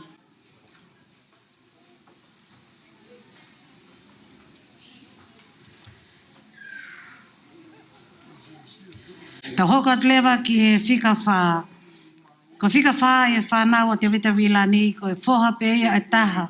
I manawa o e whae ko ni ko maake living ki muri Lolohea. Ka kone pe kia I tau wahawhe mawalu. Nai maari a maake. Pea mo te wila si woki tu halangingi e Lolohea o kolomotua. Pana iai e na whanau e toko ono. O tau kau whakataha e ahoni mo toko tolu la lahi o ena whanau. O knau lolotonga ngā ue pei Australiani. O mea mai pea te wila pa me nusila I e live stream I he ahoni. Ka take DJ, tā mawha I whasi kai lava mai a te weta vilani, seni araminta, ma ake living ki mori tune o whakahoko mo whono ngā maloa.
Whanau a maake ka hoko mai ai tawalunga ko ni te na whahoka pe na tawalunga malo pito.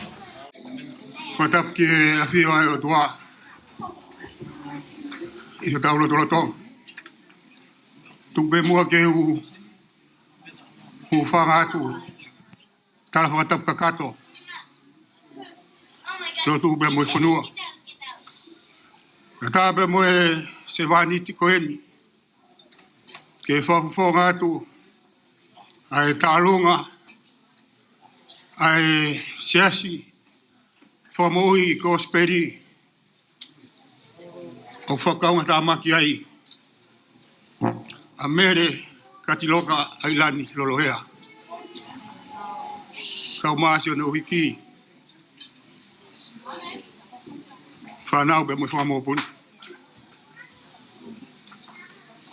Kau ke whakamalo ia, tamai, alo, lau marie, kau ai ka kai o langina. Kau mo siasi o whamoi ko speri. Mo ki tau tolu ko tope. Kawe kalanga ai tāpuha, si oba sāpati. Whakawhetai. He tau whakakoloa ko au sia. E whae fitani. Koe wāsi kou laini, koe potu ngou he koe. Mele Katiloka Ailani Lolohea. Kai ke to e whaloloa lawe. Kai ke hanga he mea ke te hanga vai tu ua. Ai honga ia, e ofa tahu ko whai he tua. Kai mehe vaskola, sia se whamoi ko speri. Mea he ni o tangata i whaifkau, au maasi ono hoa. Kau tangata i whaifkau, sia se vahe ka whahi fo. Ka koe ni, stunga whawhine, o sia si, stunga matua, ka mui whanau. Mau i he ni ki whai a wha meite. Ke mau kau whata e fuwhia, ke tau whakakoloa, ko ke au sia. Whata mo ia, te mui ngahi, konga ngat, mui whala, mui hafua ko tuku mua pena. Ka maa sila koe ni, na e oko mai. Sia se whamui ko spedi. Ke tau mai a, e lava, e uni koloa koe ni, ke whakamahu inga i aki. Haoa au sia, e tau kiwa mo furu malo e tau ki heo tua whai maau. Ko e fungani o e koloa, o kulere mai mo siasi o whamo i ko speri.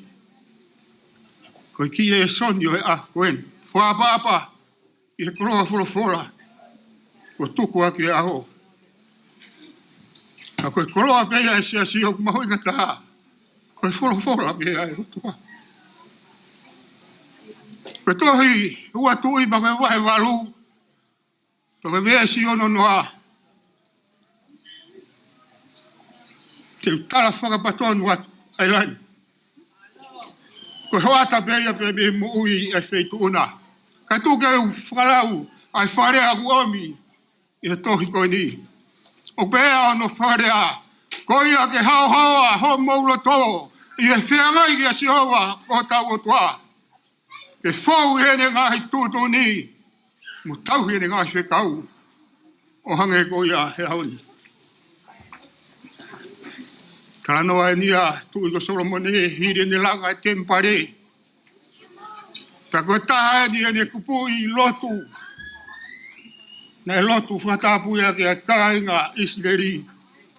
Ta koe mānawa mai e ni a tui. Ke hao maulo toho. E whengai mo si o wā, fōu hene ngā tūtu uni, tau hene ngā whikau.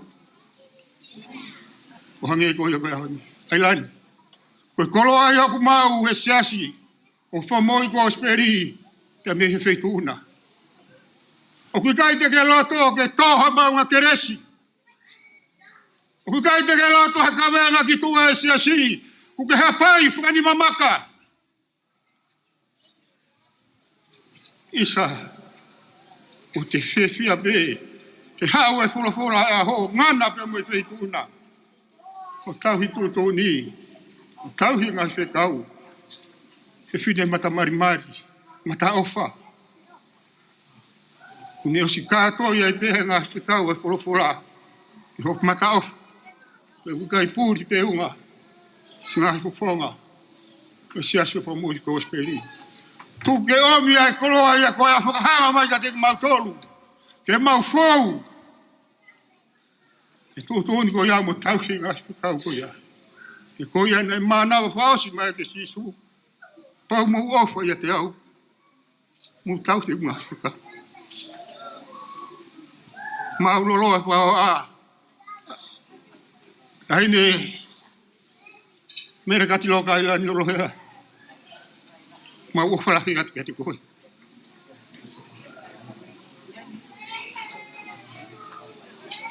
Kawangi ki ho tua, ke whoa ki atu hangata. Ke hoko atu e maua ko sope ia te koe, i e mou i koe ni. Tau bea e mau ua whalahi atu kia te koe, me mau tara monu, ke mau hata. Ke whalahi mahi o tua, e kaha u whanonga. Koe au pehe ai ki whakawa, Mtua whongat, e siasi, o tau whakau ma tā maki ai. O whalahaki ngā whamiri ko tōpe, e moi mahen, lewa whaoha, malo. Ta whamalohe ni ke si whangafae, pa me whangata mai, pa me whamau I kosperi, kuna lava mai, ke kau mai, ka koe siasia ni ko kau ke a whine eiki. Maloa pito mo ofa pa mo to koni ahoni. Ka tak te ui atu pea, o ko hoko atu ki taulonga koe ni, ke tau, ke tau hoko atu pe mua ka tak whawawave mai. Ke ospen pe hoko atu e whare o mosiana, pe mo silala, katak pe ospea pe hoko mai a talunga e whinemotuan ka ki mua ia hoko malo Salini e Stefano ka mo family hoko hoa family langi I mua ia pa tok hoko mai ia pa tok hoko at malo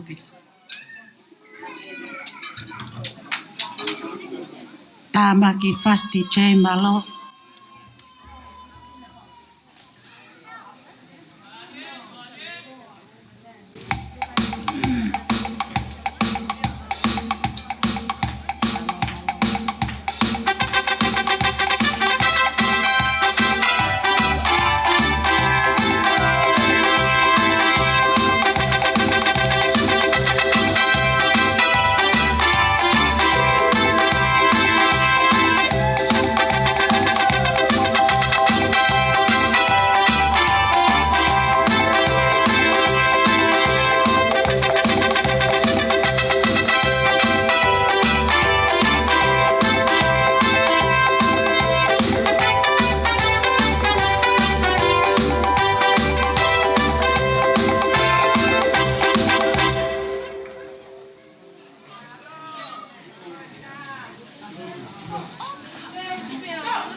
kokore ke u whatapu ke awhio ai o tua maf I o tau lotolotonga.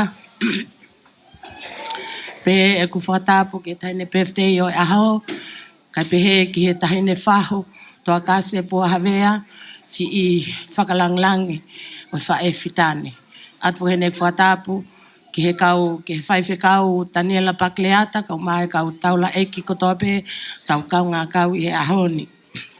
Kai si whakahoko atu mua, ai tu unga whare hono nima, o whae fitane, ai Mele Katiloka Ailani Lolohea.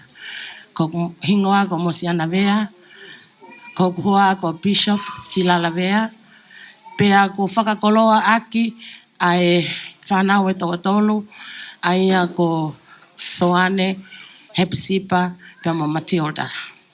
Pea te whakoloa aki, ai mokopuna e hiva, ai ku mauheni I he ahoni, o ikai ko hi ko e maalali, o ahoni, o e kaipa mo masani o teu e fufareni. Ka ko e whakawhetai, pea mo e honga ia I e tauanga ai whae ko eni. Ua whai kia ki mautolo, pea lawe ai whare whika ni ma. Pea ko ia ku heni hok whakamopuna he ahoni, ko e whakamopuna ua ia o Mele Ailani Lolohea, e whai aki I whakame ite, pea ma e whae fitani, ko e whakahonga pe. He koe koloa eni o ngahi koloa. Pe hange koe lau ai same, this is the day that the Lord has made. We should all rejoice and be glad in it. Tau whakawheta pe tau whakamalo. I he a usia ai whae ko eni. Ai ngu hono ua, pe moe maka maile ko he tau hiwango fulu. I he tauhi ata pe a siova.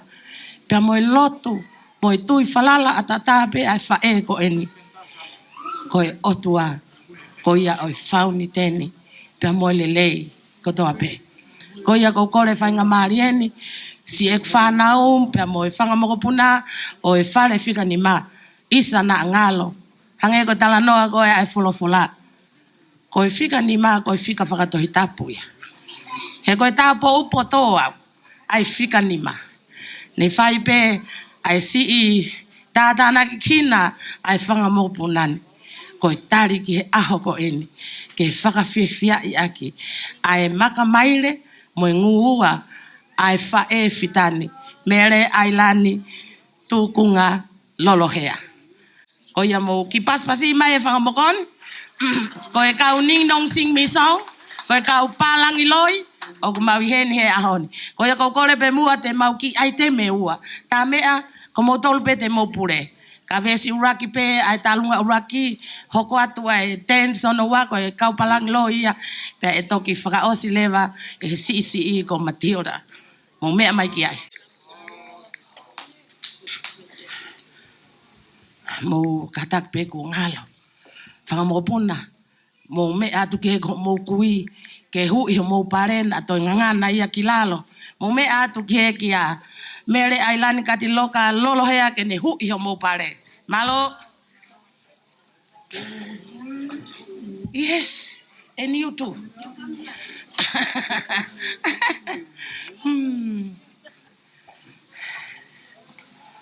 Go.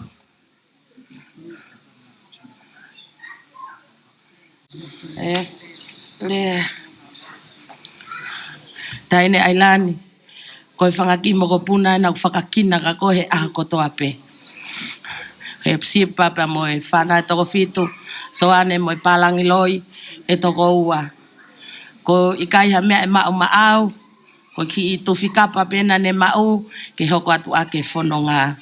Ko ia tā mea, tā mai mua hawhasi, ka tau hoko atu. Malo.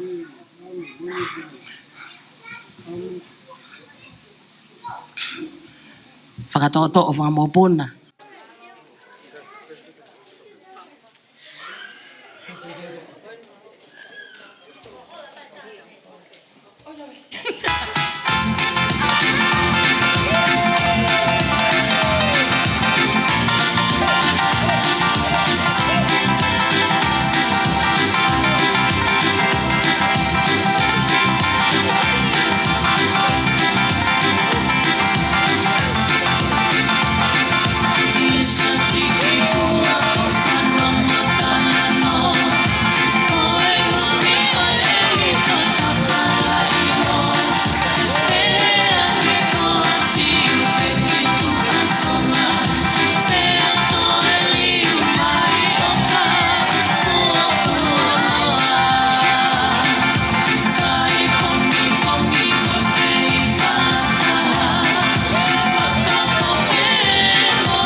Katak hospital lunga ko niho ko malo salini Stefano. Family lami malo.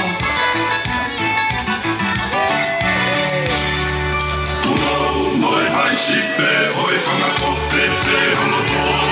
Mohulango lau me tau whare taku alohono ko. Kau hiki mosani ai kakalani no holoto.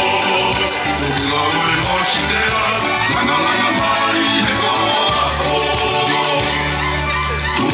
Moi hai sipe oi whanga ko te holoto. Mohulango lau me tau whare taku alohono ko. Kau hiki mosani ai kakalani no holoto. Ulau e hositea, langa langa mai he ko apono. Tapakaki e hositea, whono whono i whae whakauna. Maka kiru oe latanga oe tawa keona. Mai ko lakai, aono ne one loa. Te koe kai ia, ai wai kutanga. Tapakaki e hositea, whono whono i whae whakauna. Maka kiru oe latanga oe tawa keona. Mai ko lakai, aono ne one loa. Te koe kai ia, ai wai kutanga. Langa langa mai, e kua longo longa tangata. Tuila e hositea, kahoku lau kautanga. Langi langi ia, ai se so kai moeanga. Api ko savai eke, mafua ola hakulatanga. Langaria e manatu ki e kua manea nea fi. Hala ka whae, ngalona ia wheho a kona ki. Tai namu a whaea, piki ke ta whani whae o se ni. Tia ai kou kari, toki malo loki lani. Langaria e manatu ki e kua manea nea fi. Hala ka whae, ngalona ia wheho a kona ki. Tai namu a whaea, piki ke ta whani whae o se ni. Tia ai kou kari, toki malo loki lani. Ko hoku ka kalani, te tau e wahi kai uri. Whare loku mai mohui, te ulanga i ki i ka niti. Ana wani ki e ka haku, to anga seti whakatalu talu. Ua ofa e ki Latu, pei e fua oi motu. Ko haku ka kalani, te tau e wahi kai uri. Whare loku mai mohui, te ulanga i ki i ka niti. Ana wani ki e ka haku, to anga seti whakatalu talu. Ua ofa e ki Latu, pei e fua oi motu. Langa langa mai, e kua longo longa tangata. Tuila e hositea, kahoku lau kauanga. Langi langi ia, ai se so kai moeanga. Api ko savai eke, mafua ola hakulatanga. Langa langa mai, e kua longo longa tangata. Tuila e hositea, kahoku lau kauanga. Langi langi ia, ai se so kai moeanga. Api ko savai eke, mafua ola hakulatanga. Malo. Malo Matilda, whame ite, ke whine ke ahoni. Date flexible. Koe peke eke atu kia mosi mono whare, pena nau fua kapa i whe ia. O kulahi pehe ai nau seniti. Malo au pito, malo si ofa. I tau hoka lewa ki tau olunga maa whana koe ni, koe tau olunga ni ai family ho koa, pa ko tuku peke tu whiwhine hoa, ke ne whakahoka tio nau whanonga. Malo au pito. Malo au pito. Ko lepe i he hufanga e whakatapu, kai Ata mai ki fine motuani ke whai ata ki I whakameite. Ailani o ku maulao koe tāpu aki. I he whaki ai otua kia te koe. Ai tau hiwango fulu. Ki ho mo ui o ke ausi ai. I he aho koe ni. Koe mau lele mai pehe whiawhini. Koe mau Moimoi mai I a tahine ko Mirika. Pehe kia o kusi muna ki whanau. Pak mau hen whakataha pia mo kāreki. Pehe kia vea. Ke whai atu pe ha ki whakameite. Ui ngā ko whiawhia I he ausia mai he whae ko eni. Ai taulahi ko eni o eni mo ui.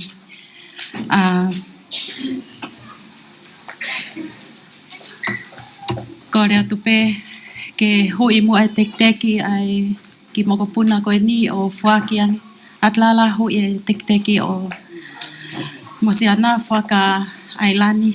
Kai atai pangai ke whai e mau ki whameite.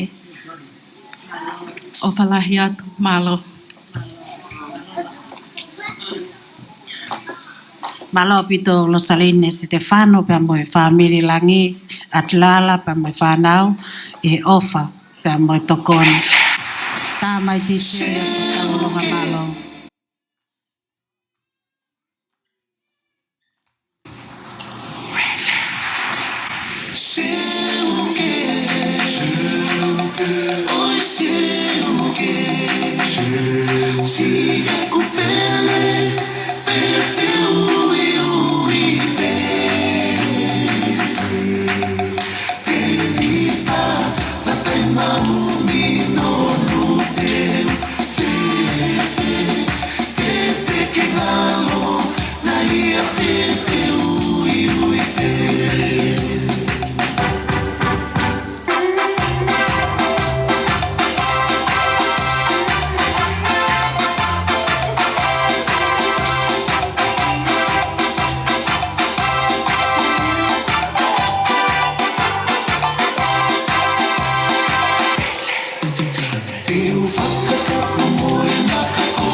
Kataki mua e me arere TYERTL. Katak mua move ho me arere he koi ko lau ngai palangi. Kole pe ke u whanga he ngai whakatap kotoa ko o sia whakiat mei mua ni. Kaya tā mo koe ki whainga maari e koe ni ke u hao haki he mo ki whanonga. Ko kuingoa ko ofa mai lau tukunga. Taine pefte ke whanongo mai pe ko kei whakaiku tukunga pe. Pau man ke ahon ko kei whakaiku tukunga pe. Koe ku lele mai mei he utulongo a. Takai hake ai e mui whanua e weiki. Takai hake ai halariku. Takai whala ki e toanga seti. Peki e whanga ko whewhe o loto. Kokoa ko lopeti mo he loa tukunga. Kone os mama o atu. O fua mo tu. Pea koe ne tangata e ki ko finde tukunga. Ko hono to whewhine endi. Ai whewhine pefte o yaho koe ni. Ailani tukunga Lolohea. Ailani. Ke kia mea ia e mau. Ai ui tau.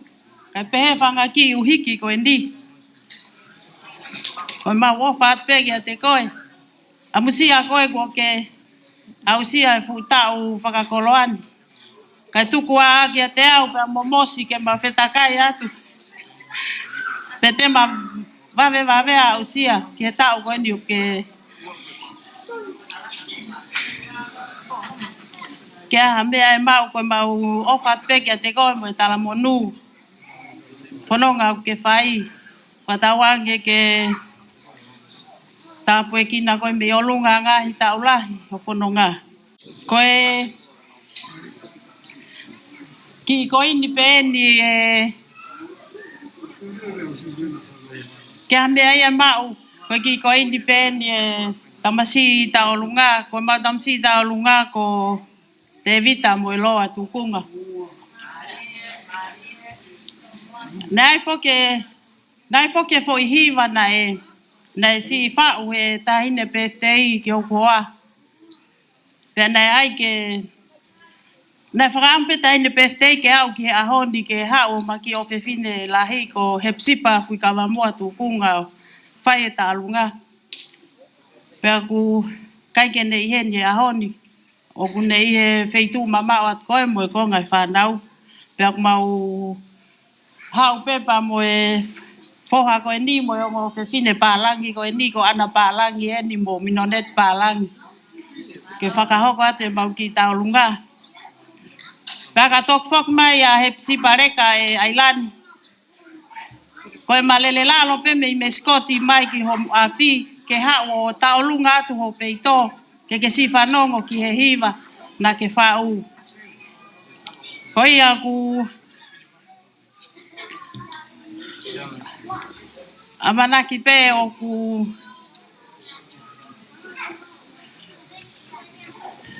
ke mau pe ha mo ilelei. Ko wilo pe o ku ko tu ko endi o ku ko ke wilo pe o ton pe o hala e ku ia e whanga wha e huki. Ka koe atu ngai mau hau mama o pe ko hawa na whana anga milika. Te mahu mau tore ka mau toki ka mau whoki ko mau hau mama. Tok whaiteri hae kau wha e huki ia taim te na uruai. Koe o kore aten ka te vita ke totolo. Totolo i Lolohea alka Ailani ke ave ki koini.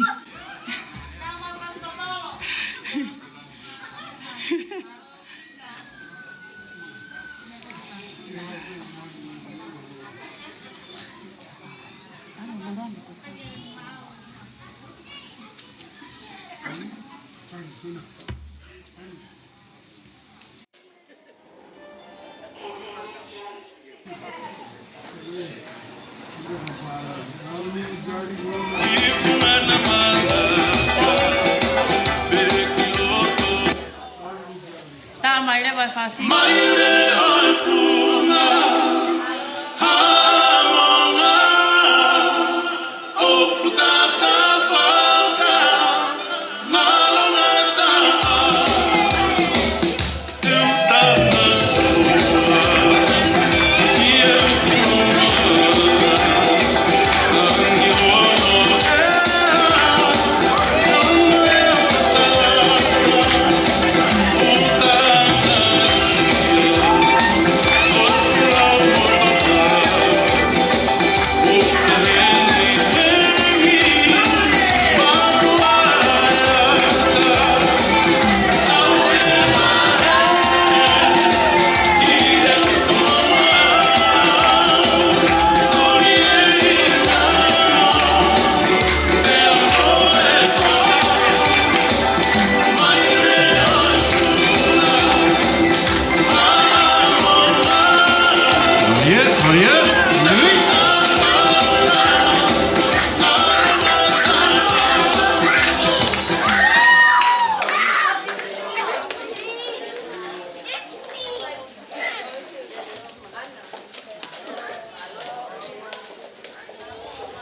Whamalo ki he malo.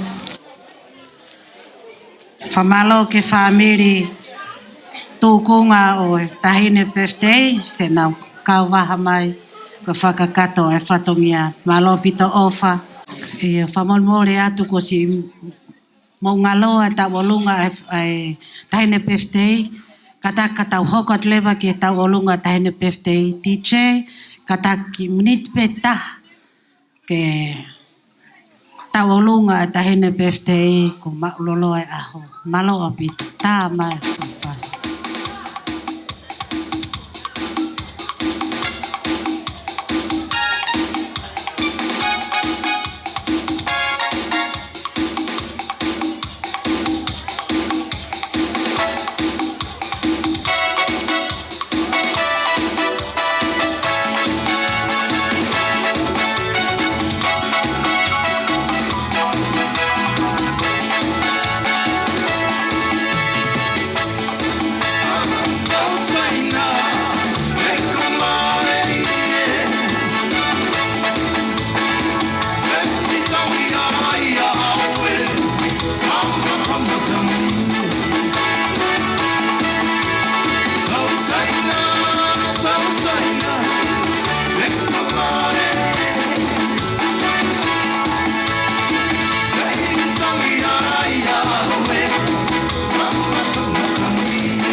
Kore whamore atu pe, ko tau hanga ki tau tolu he ngahi maalari ko ka ngalo si.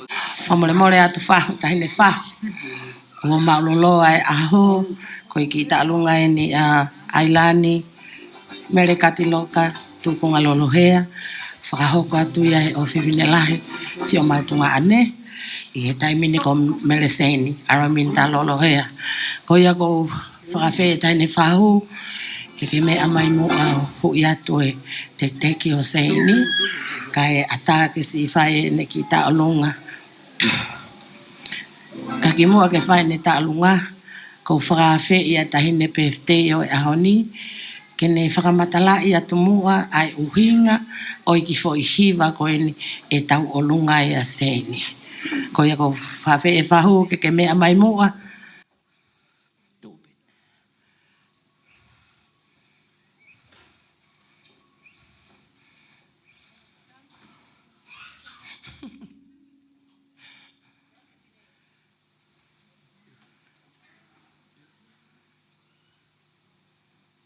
Malo apito toakasi. Milani katake ole e Milani e kloa e fahu ki tafaaki kaya take ke mea mai a Ailani o whakahoko atu ai ki fui whasikoni koe matangi katonga pia toke lau.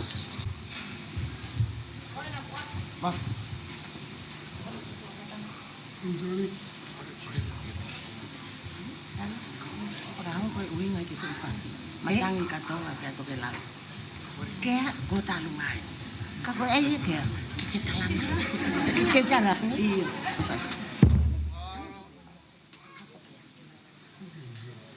Mamamore ko koreat ke tamea. Tai mai foi taanga kun shalo te ko ne whakaka i mai ka te au. I he ua ono pa te kai ke whai a mea ki ai. Pako tu whakau kauen ke whanga whakaau ngā i he ahon. Pako koreat mo whamamore tai mai. Kau whaka i foi taanga ka mo whanongo mai. Matang katonga pia toke lau.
Malo apito seni araminta Lolohea. Peke taine fahu. Ai peke tau sio he YouTube pe na tonu wano whakaka e foi fasi pe kai. Ta hoka tu leva ke tahine whaehu ki ka moene ki mawhana malo apita. Ospe pe hoko mai a lupe. Me ta fa ke mau tangata eki. Pata oska patok fa osa kleva au pe mo sisi taha. Ko osi e katonga malo opito. Ko fatulo watu. Na ngali kuo mauloloa e hawhangani. Ka ko hai tene whakasisi ai mahu inga aho. Whamore more atu kau taklotu. Ka tuku pe mua ke uki i hao atu he. Koe tau olunga au koko. Koe tau olunga ia a maake Livingi Lolohea. Koe foha peni e tokotaha o Mele Ailani tukunga Lolohea. Pea neongo kone tō tau. Ka kuke iongo mai pe ene whai whatongia. Pea nā kulele mei tonga ke whakahoko hono whatongia. He koe ongo ulu te fua. Koe te fua i le iono. He nā ane tokotaha pe. Ka nā ane le aki a hono whanga tō whawhine. Pea kou kore atu. E to e lava mai pea seini. Koe ofe fine lahi eni o maake.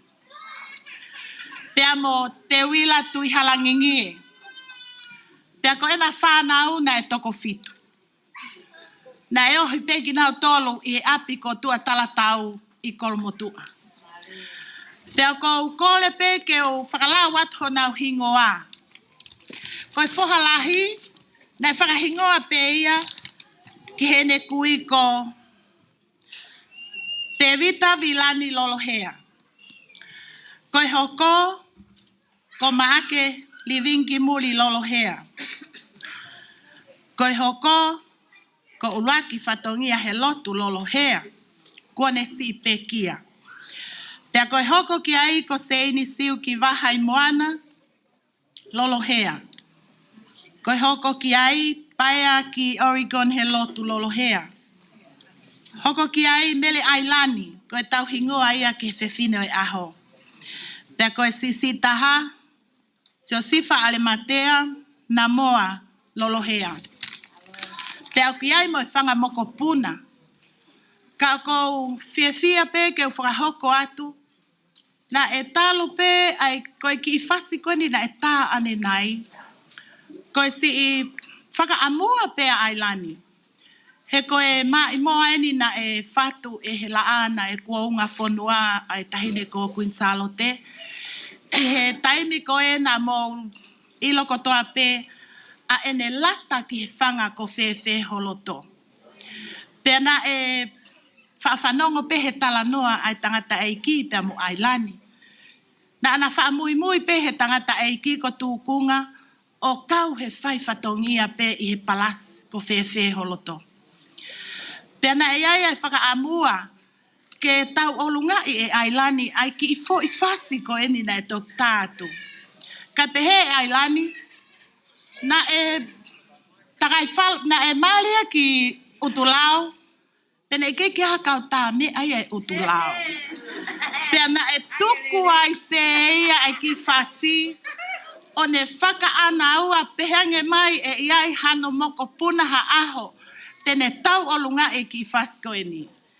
Pea koe ofe fine lahi eni o maake. Tene tau olunga i atu. Oku o tui, oku mea i he tonga kotoa. Talu ene keisi imo ene mau pe mis tau olunga o au hake ki he. Ngai tau koe nkuahiri. Pea kou tui, pea koe foi whakahaka koe ni koe whai pe whakahaka pe Ailani. Mo wakai mai pe, whiua hono turi hono holo hono kawa e he ahoni. O kai ke blava ke tuku, he koe mea na e mo ui aki. Ai mea koe tau olunga. Koe whewhinet, koe tahina tau olunga e ni he hostea. Ka kou kore whamole atu, na ngāri kuo tau whakaloloa. Ka tuku mua ake, to e tā i mai pe whasi, ka tau hoko atu. Malo.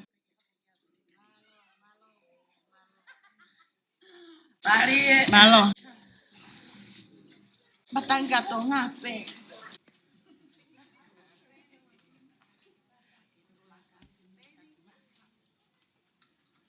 we've been with them a couple of years now, and Mole atu. Ko ngalo ki fatongi ata. Ko te ki ko ni o e tau olunga to ate me ana to.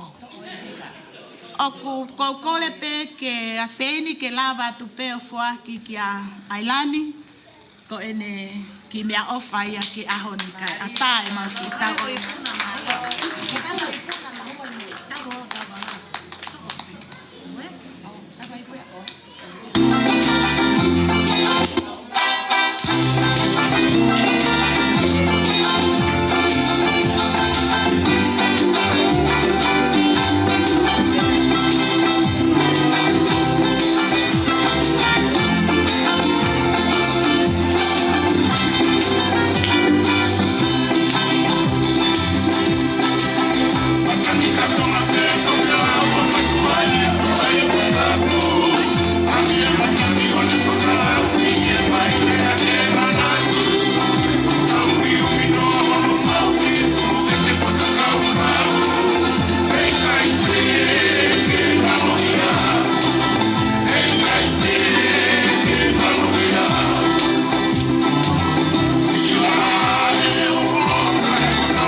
Malo seini Araminta Lolohea pehe ke tahine birthday. Taho ka tuleva koe whaosia ne ta lunga koe whikaono ne whanau.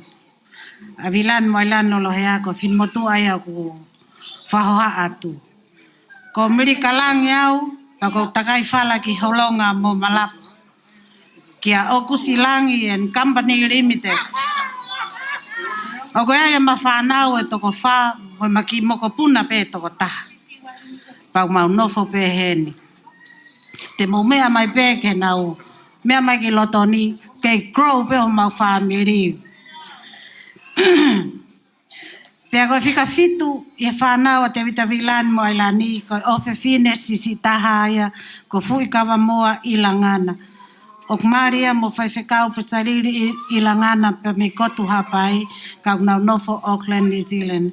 Ok nau puaki mai ki whaeni i kai lava mai he ahoni ko ui ko ngai whatongia e conference sasio tonga I tonga o nau kau ki ai. Kau nau mamata mai pe me I he live stream malo. Kata ki DJ, ta I mai foi fasi o pehe, hoko pe ka mami ka au, talavou. O gusi, ko fe koe.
To my Samoan families, talofa lava, fafetai lava.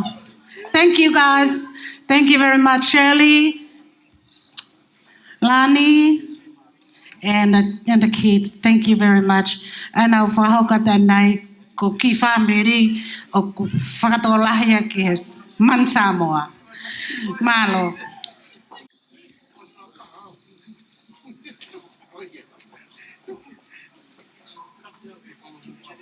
Mahalo ko Okay. Kata ko ki talunga, mawhanain, ko lupe, ni tawhaake mau tangata I ki te ni whakahoka te malo.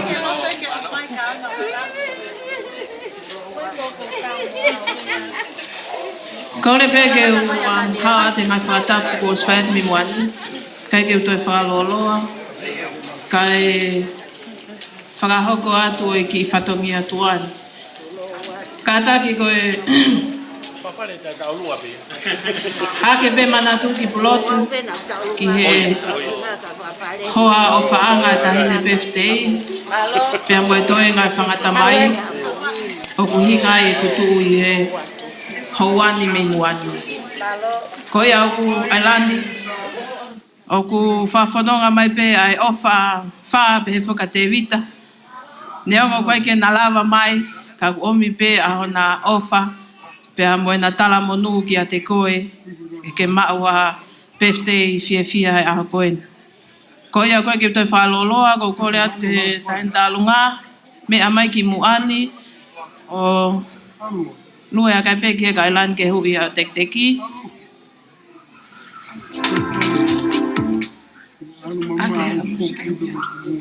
Mosi kata ke hui atu e. Ai tengo ai seniti ka toki ata ka ata.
Malo lupe pehe ke si whanau si whatongia.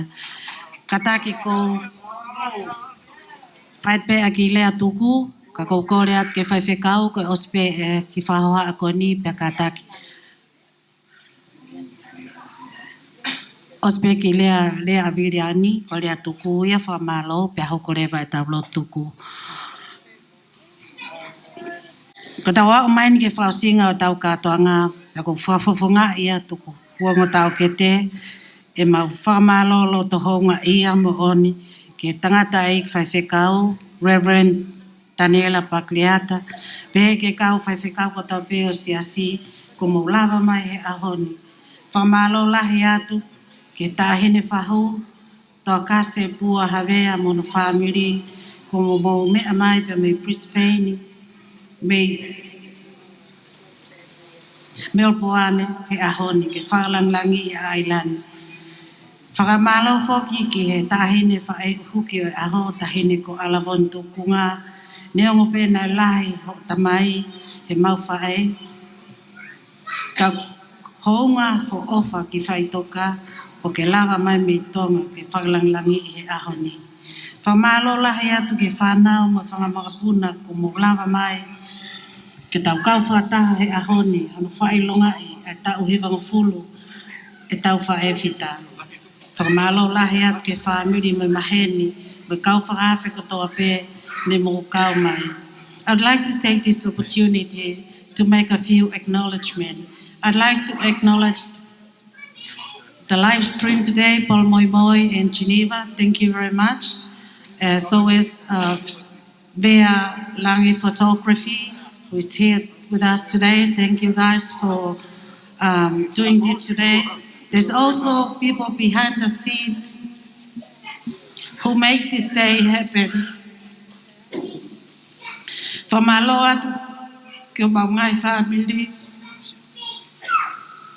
pa mohoa mosana pehe que o family ka mohoa i ngai teo kotoa pe, o lava ke whahoko e ahoni o lava rere. Whamaloa te kia Mele, pe heka Reverend Simot Finau, pe mo Reverend Quincy Mani Tonga, malo abito si o mokau mai ahoni. Pe whaka whamalo ke kainga lotu, si whanga whae pa ma whanga tamai, na nau, si lava mai ahoni, ai o whakakaunga tā make ai Ailani. Kainga lo, e whamalo ke keita ahoni, te isa lanu mata, mahalo mo mea pe ko ngai fulaulau ko tu fatu, ko osi pe mo mea tai pe mo ia lava pe mo fai fafi. Malo pito te isa mo girls, te teo e tau mea tokoni ke ahoni.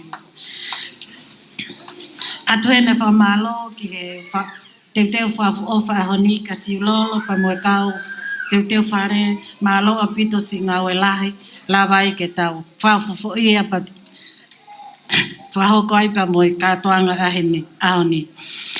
Whamalo hen ka sales kau fusi pa mo DJ, malo apita ta mangai fasi, maarie o tau lawe ai ahoni. O kai whok pa mo i ki keste ta ko meriame one one, e si folau mai mo ia me tonga, ko si hao pio ko ofa mai ke fine eki,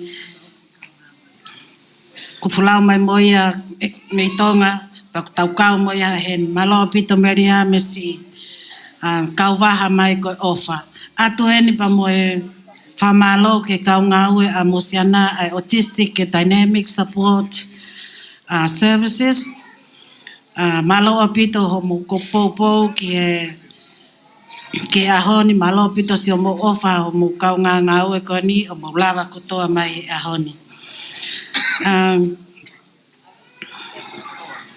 Pefo ki ai whakamalo atu ki tau ngahi non-speaking Tongan friends and families, my Samoan families, thank you so much for being here today. So is Tapalangi, thank you so much. Te tukurewa heni ai whaingamari e koni ki a Ailani Lolohea ke lava mai hoko. E tau whamalo. Pea kata ke e whaiwhekau ko ni ospe e whamalo a Ailani pea whairewa e tau lotuku malo pito. Blessing the kingdom of the Father, Son, and the Holy Spirit. Tapa ke o tua ko tamai, mo ala me lau mare ma anoni.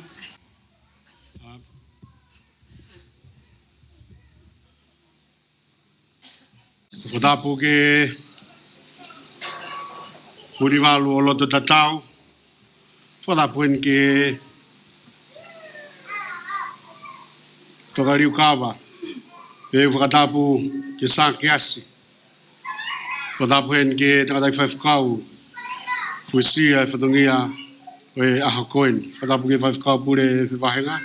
Pe ke whaifukau Ailani. Whadapu ke tahen whahu.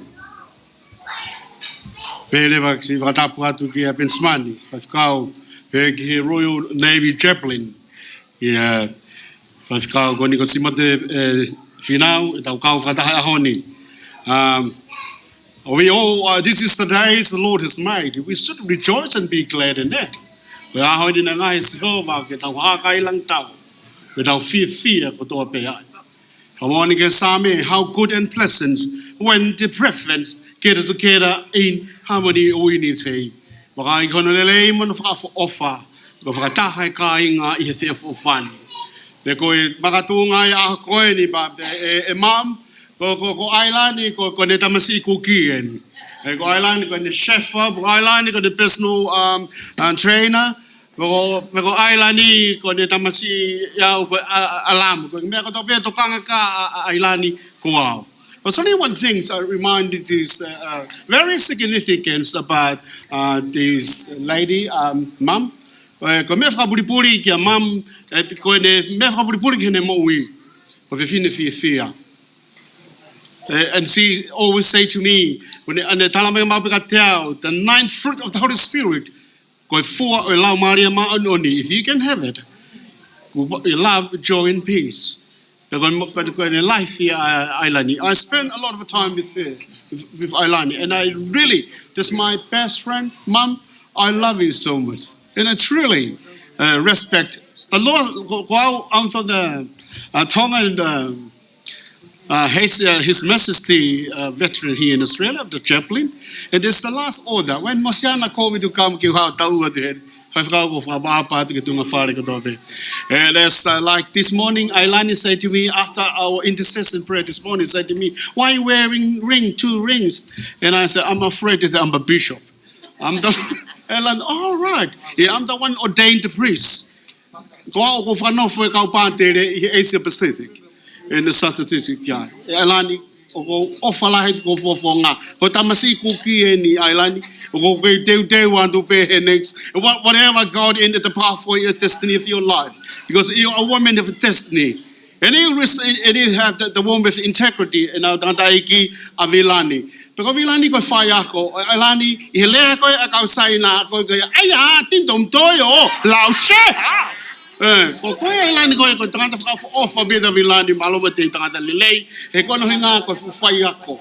Pero ko siya ko kay Ailani if ka fire ko ni. Fire for bit is a mystery kaya tao mo oi. Aya ting dom toyo lao she how mam. O offer ko ko he fire ko lelei lebeleva malanga kay tao. Ko fai gak.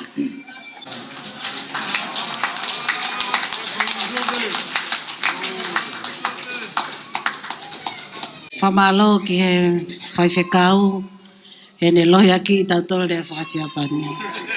Kataki ka tau hoko atu ai lewa vilani ko whiia koe, whaia rea whakaosi, ka tau hoko atu ke lotuku. Whatolo wat. Ngai tala whakatapu nei, kamataki au whangani. Ka tā momo au ke u whako atu e ki whatungian. Whamaro atu e kautangata e ki whawhekau. Moha whaolunga o tonga, whamaro atu e au eiki. Whamaro atu ke whau.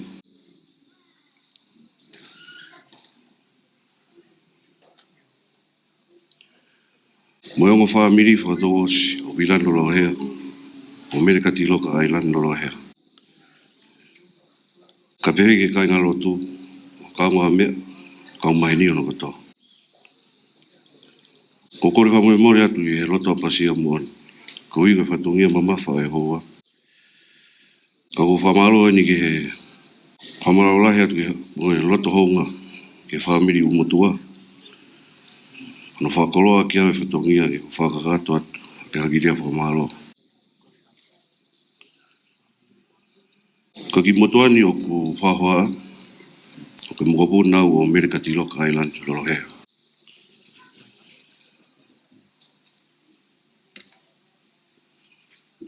Ko e whaalahi au e tamatangata na toko tahape o Ailani Lolohea mo Ailani Lolohea. Ko maake living ki muli Lolohea. Se tamai ofa ke toka pe e ko au en ko tau ke whakahoko o whatongia. Hawhetai peke o tua e tau i ofa ma ki tau tolu e whakaikuna mo e hau whawhiwhia mau inga ke mau ki loto whare. Ko e honi o ko whiu no whakaukau i harea. O whiunga ki whakahaa ki hau whakamalo ki hau weiki. Ka tangana ki whawhekau kai ngā lotu, kai ngā hono kotoa. O mau mea mai ki tau kaunga whiwhia. E whakamalo e whukoloa mo e. Tāpo aki ko pau inasi ai me o tua. E koloa o e tau whakawholofola ko au sia e Mele Katiloka Ailani Lolohea. Amusia ko e nena.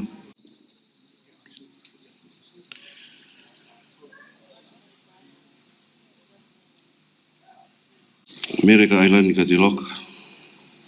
Pea ko mau lau monu ai pe e tāpo aki. Mau loto whare. A whutau hilahi ho mo ui. Ka ko e mau lotu pe o whawheta. E ko siau wa tau toko ni. Ko siau wa tau hui. Ko whawhonga e atu me hongo whamiri whatawos. Mo e whanau mo ngai whakamupuna. Ha whakamalo ho ngai aki ho mo mea mai. Ki tau kaunga tala e langi e o tua. Ko whai mo Mele Katiloka Ailani Lolohea. Koe ki ai Ka ki mau area whiunga. Whae ka whakamalo. Ka koe loto pe o honga ia. Ko taitai le rei humbo mea mai. Ko tawangi o tua kene whamau ki tau tolu. I teu teu e whaostau. Mono ngai keresi. Ke te mao ka tau fōu o kuhuluang. Ono tāpua ki. Whapapa atu. O whalahi atu. Me taine peftei. Mele Katiloka Ailani Lolohea. We whanau mo ngai whangamupuna. Le rewa whapa. Ka tatawat.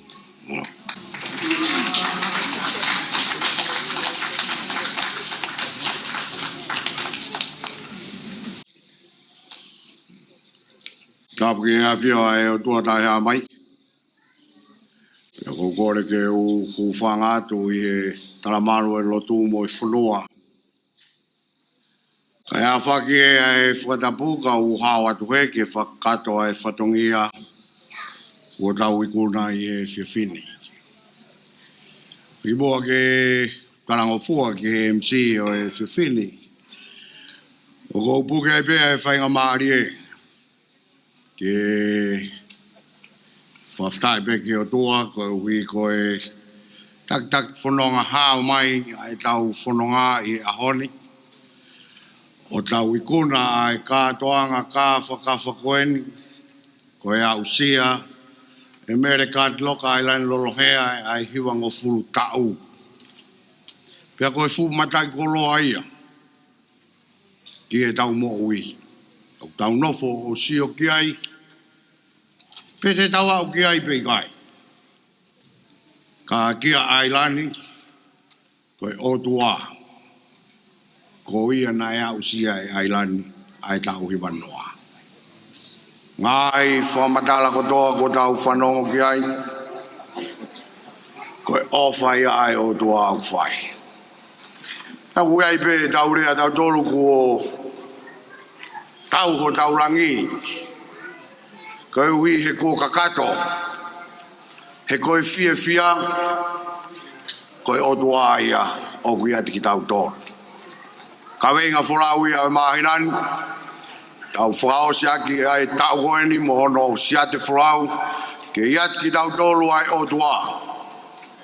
Koe Immanuela taingata ia. Ki Ailani, ngai tauhi. E Ailani, ai Immanuela ko ia ihono lau maari e.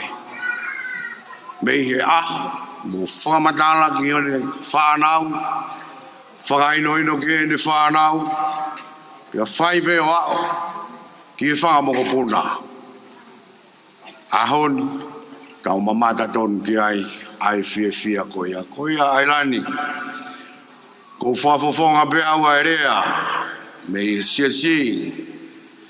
e talamono watu. Tawang mua ngai ngahi tau.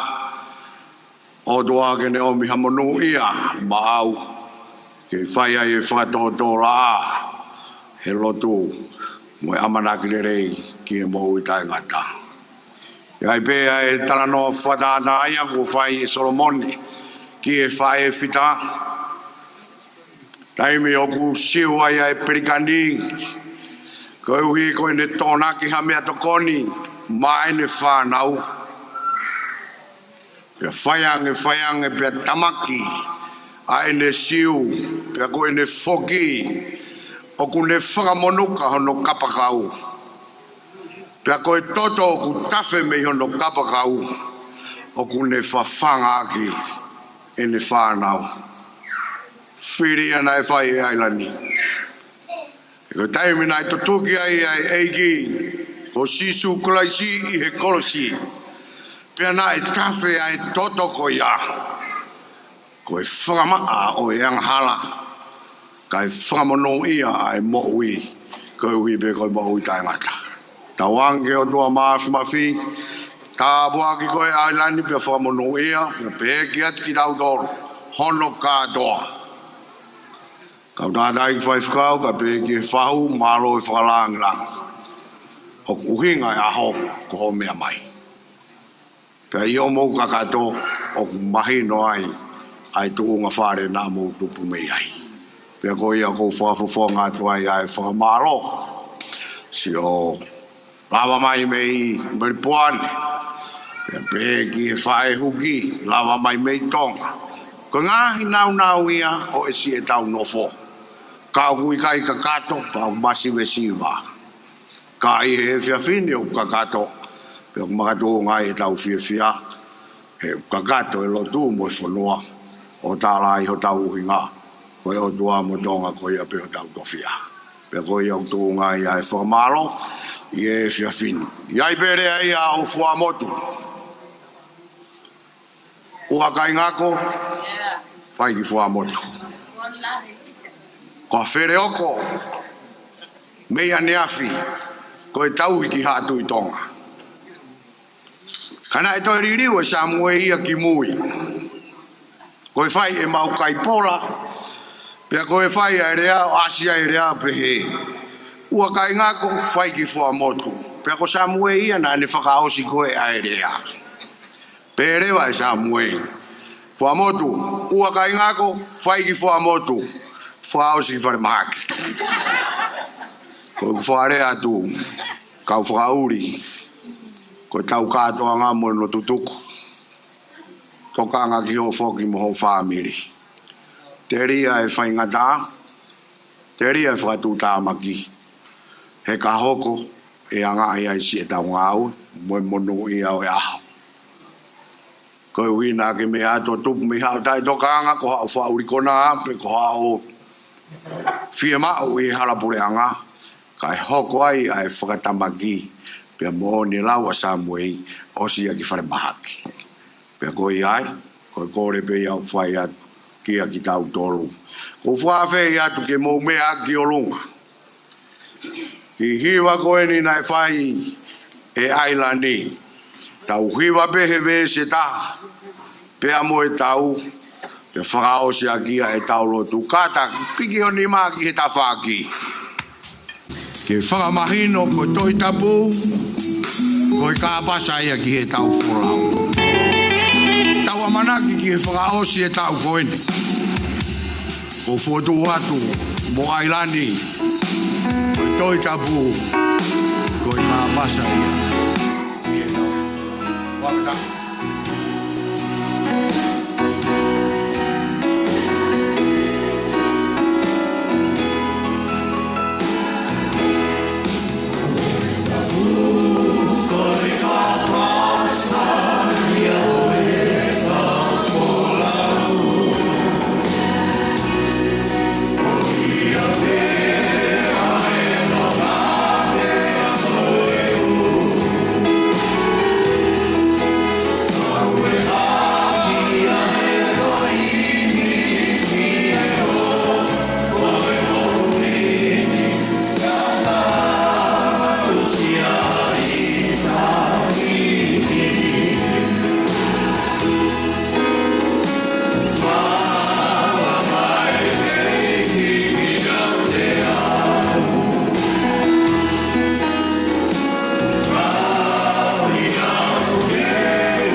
Moi o whae o tua moi peo i o lau maari e maari o ni. Ke iat ki mau tolu o tai ngata. E meni. Hip hip! Hip hip! You want more? Go home, watch TV. Thank you. Malo pito ko tawao mai ke fao sina tau polo kalama. Ane ko mea ko lale ka auto kala ka mo foke hana. Fly safely home. Have a happy day and a prosperous new year 2026. Malo pito mo mea mai mo mea sua fatu.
Ailani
mo ke ka fai kau ko ta mia ai mo si ta pa mo fai fitan ke fa o sa ki ha tau aho malo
Uraki, mo fanga mo puna o Ailani, mo me mai ki mo an ke ai le va tau ki ata. Pa mo fine e ki Kata ki fa va mai ki mo ani. Daniela motoa o kai kai hu ki tua, ro mai ki mo ani kataki.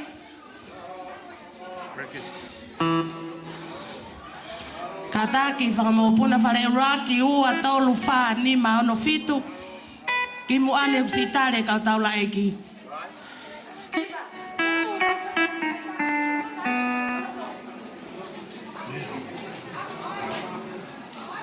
You're gonna rig it. Yep. Thank you.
So we need to give happiness in our family.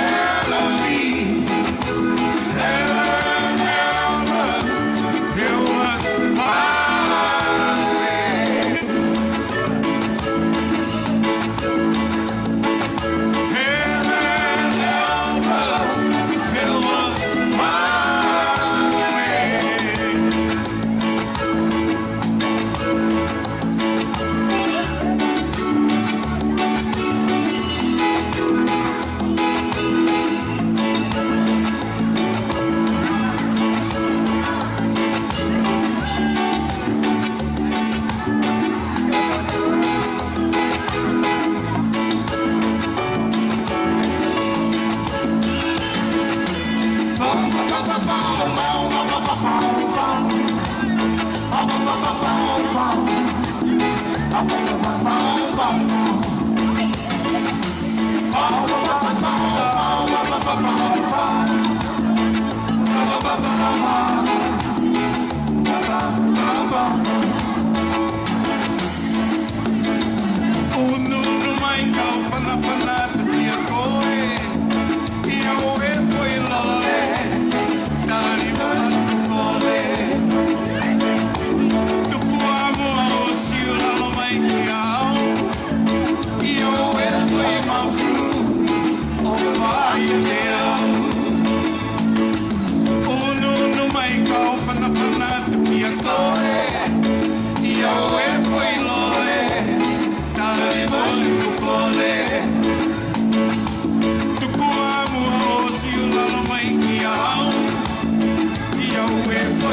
a way.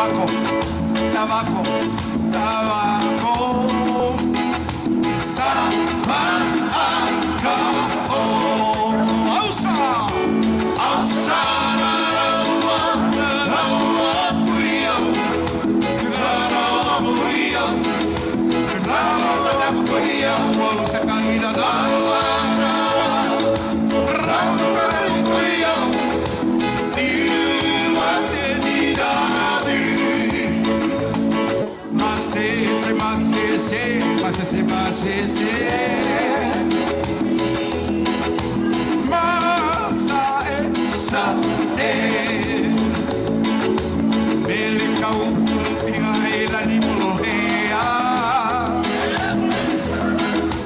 Mele Ailani Lolohea. Ausara da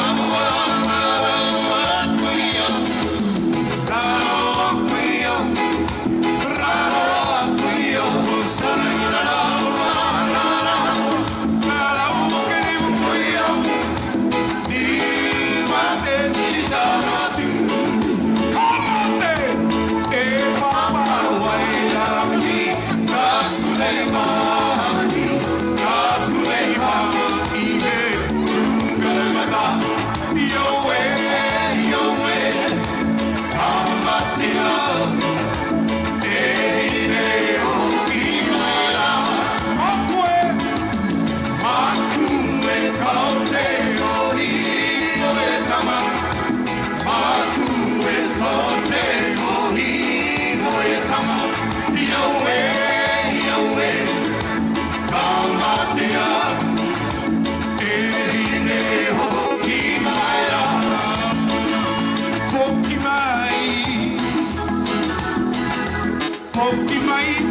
pick wildflowers and song in a soft sad song. And then we roll into Lord knows our sets is fall true. And the cloud is gloomy now. Oh, the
kami halau tu me sa mani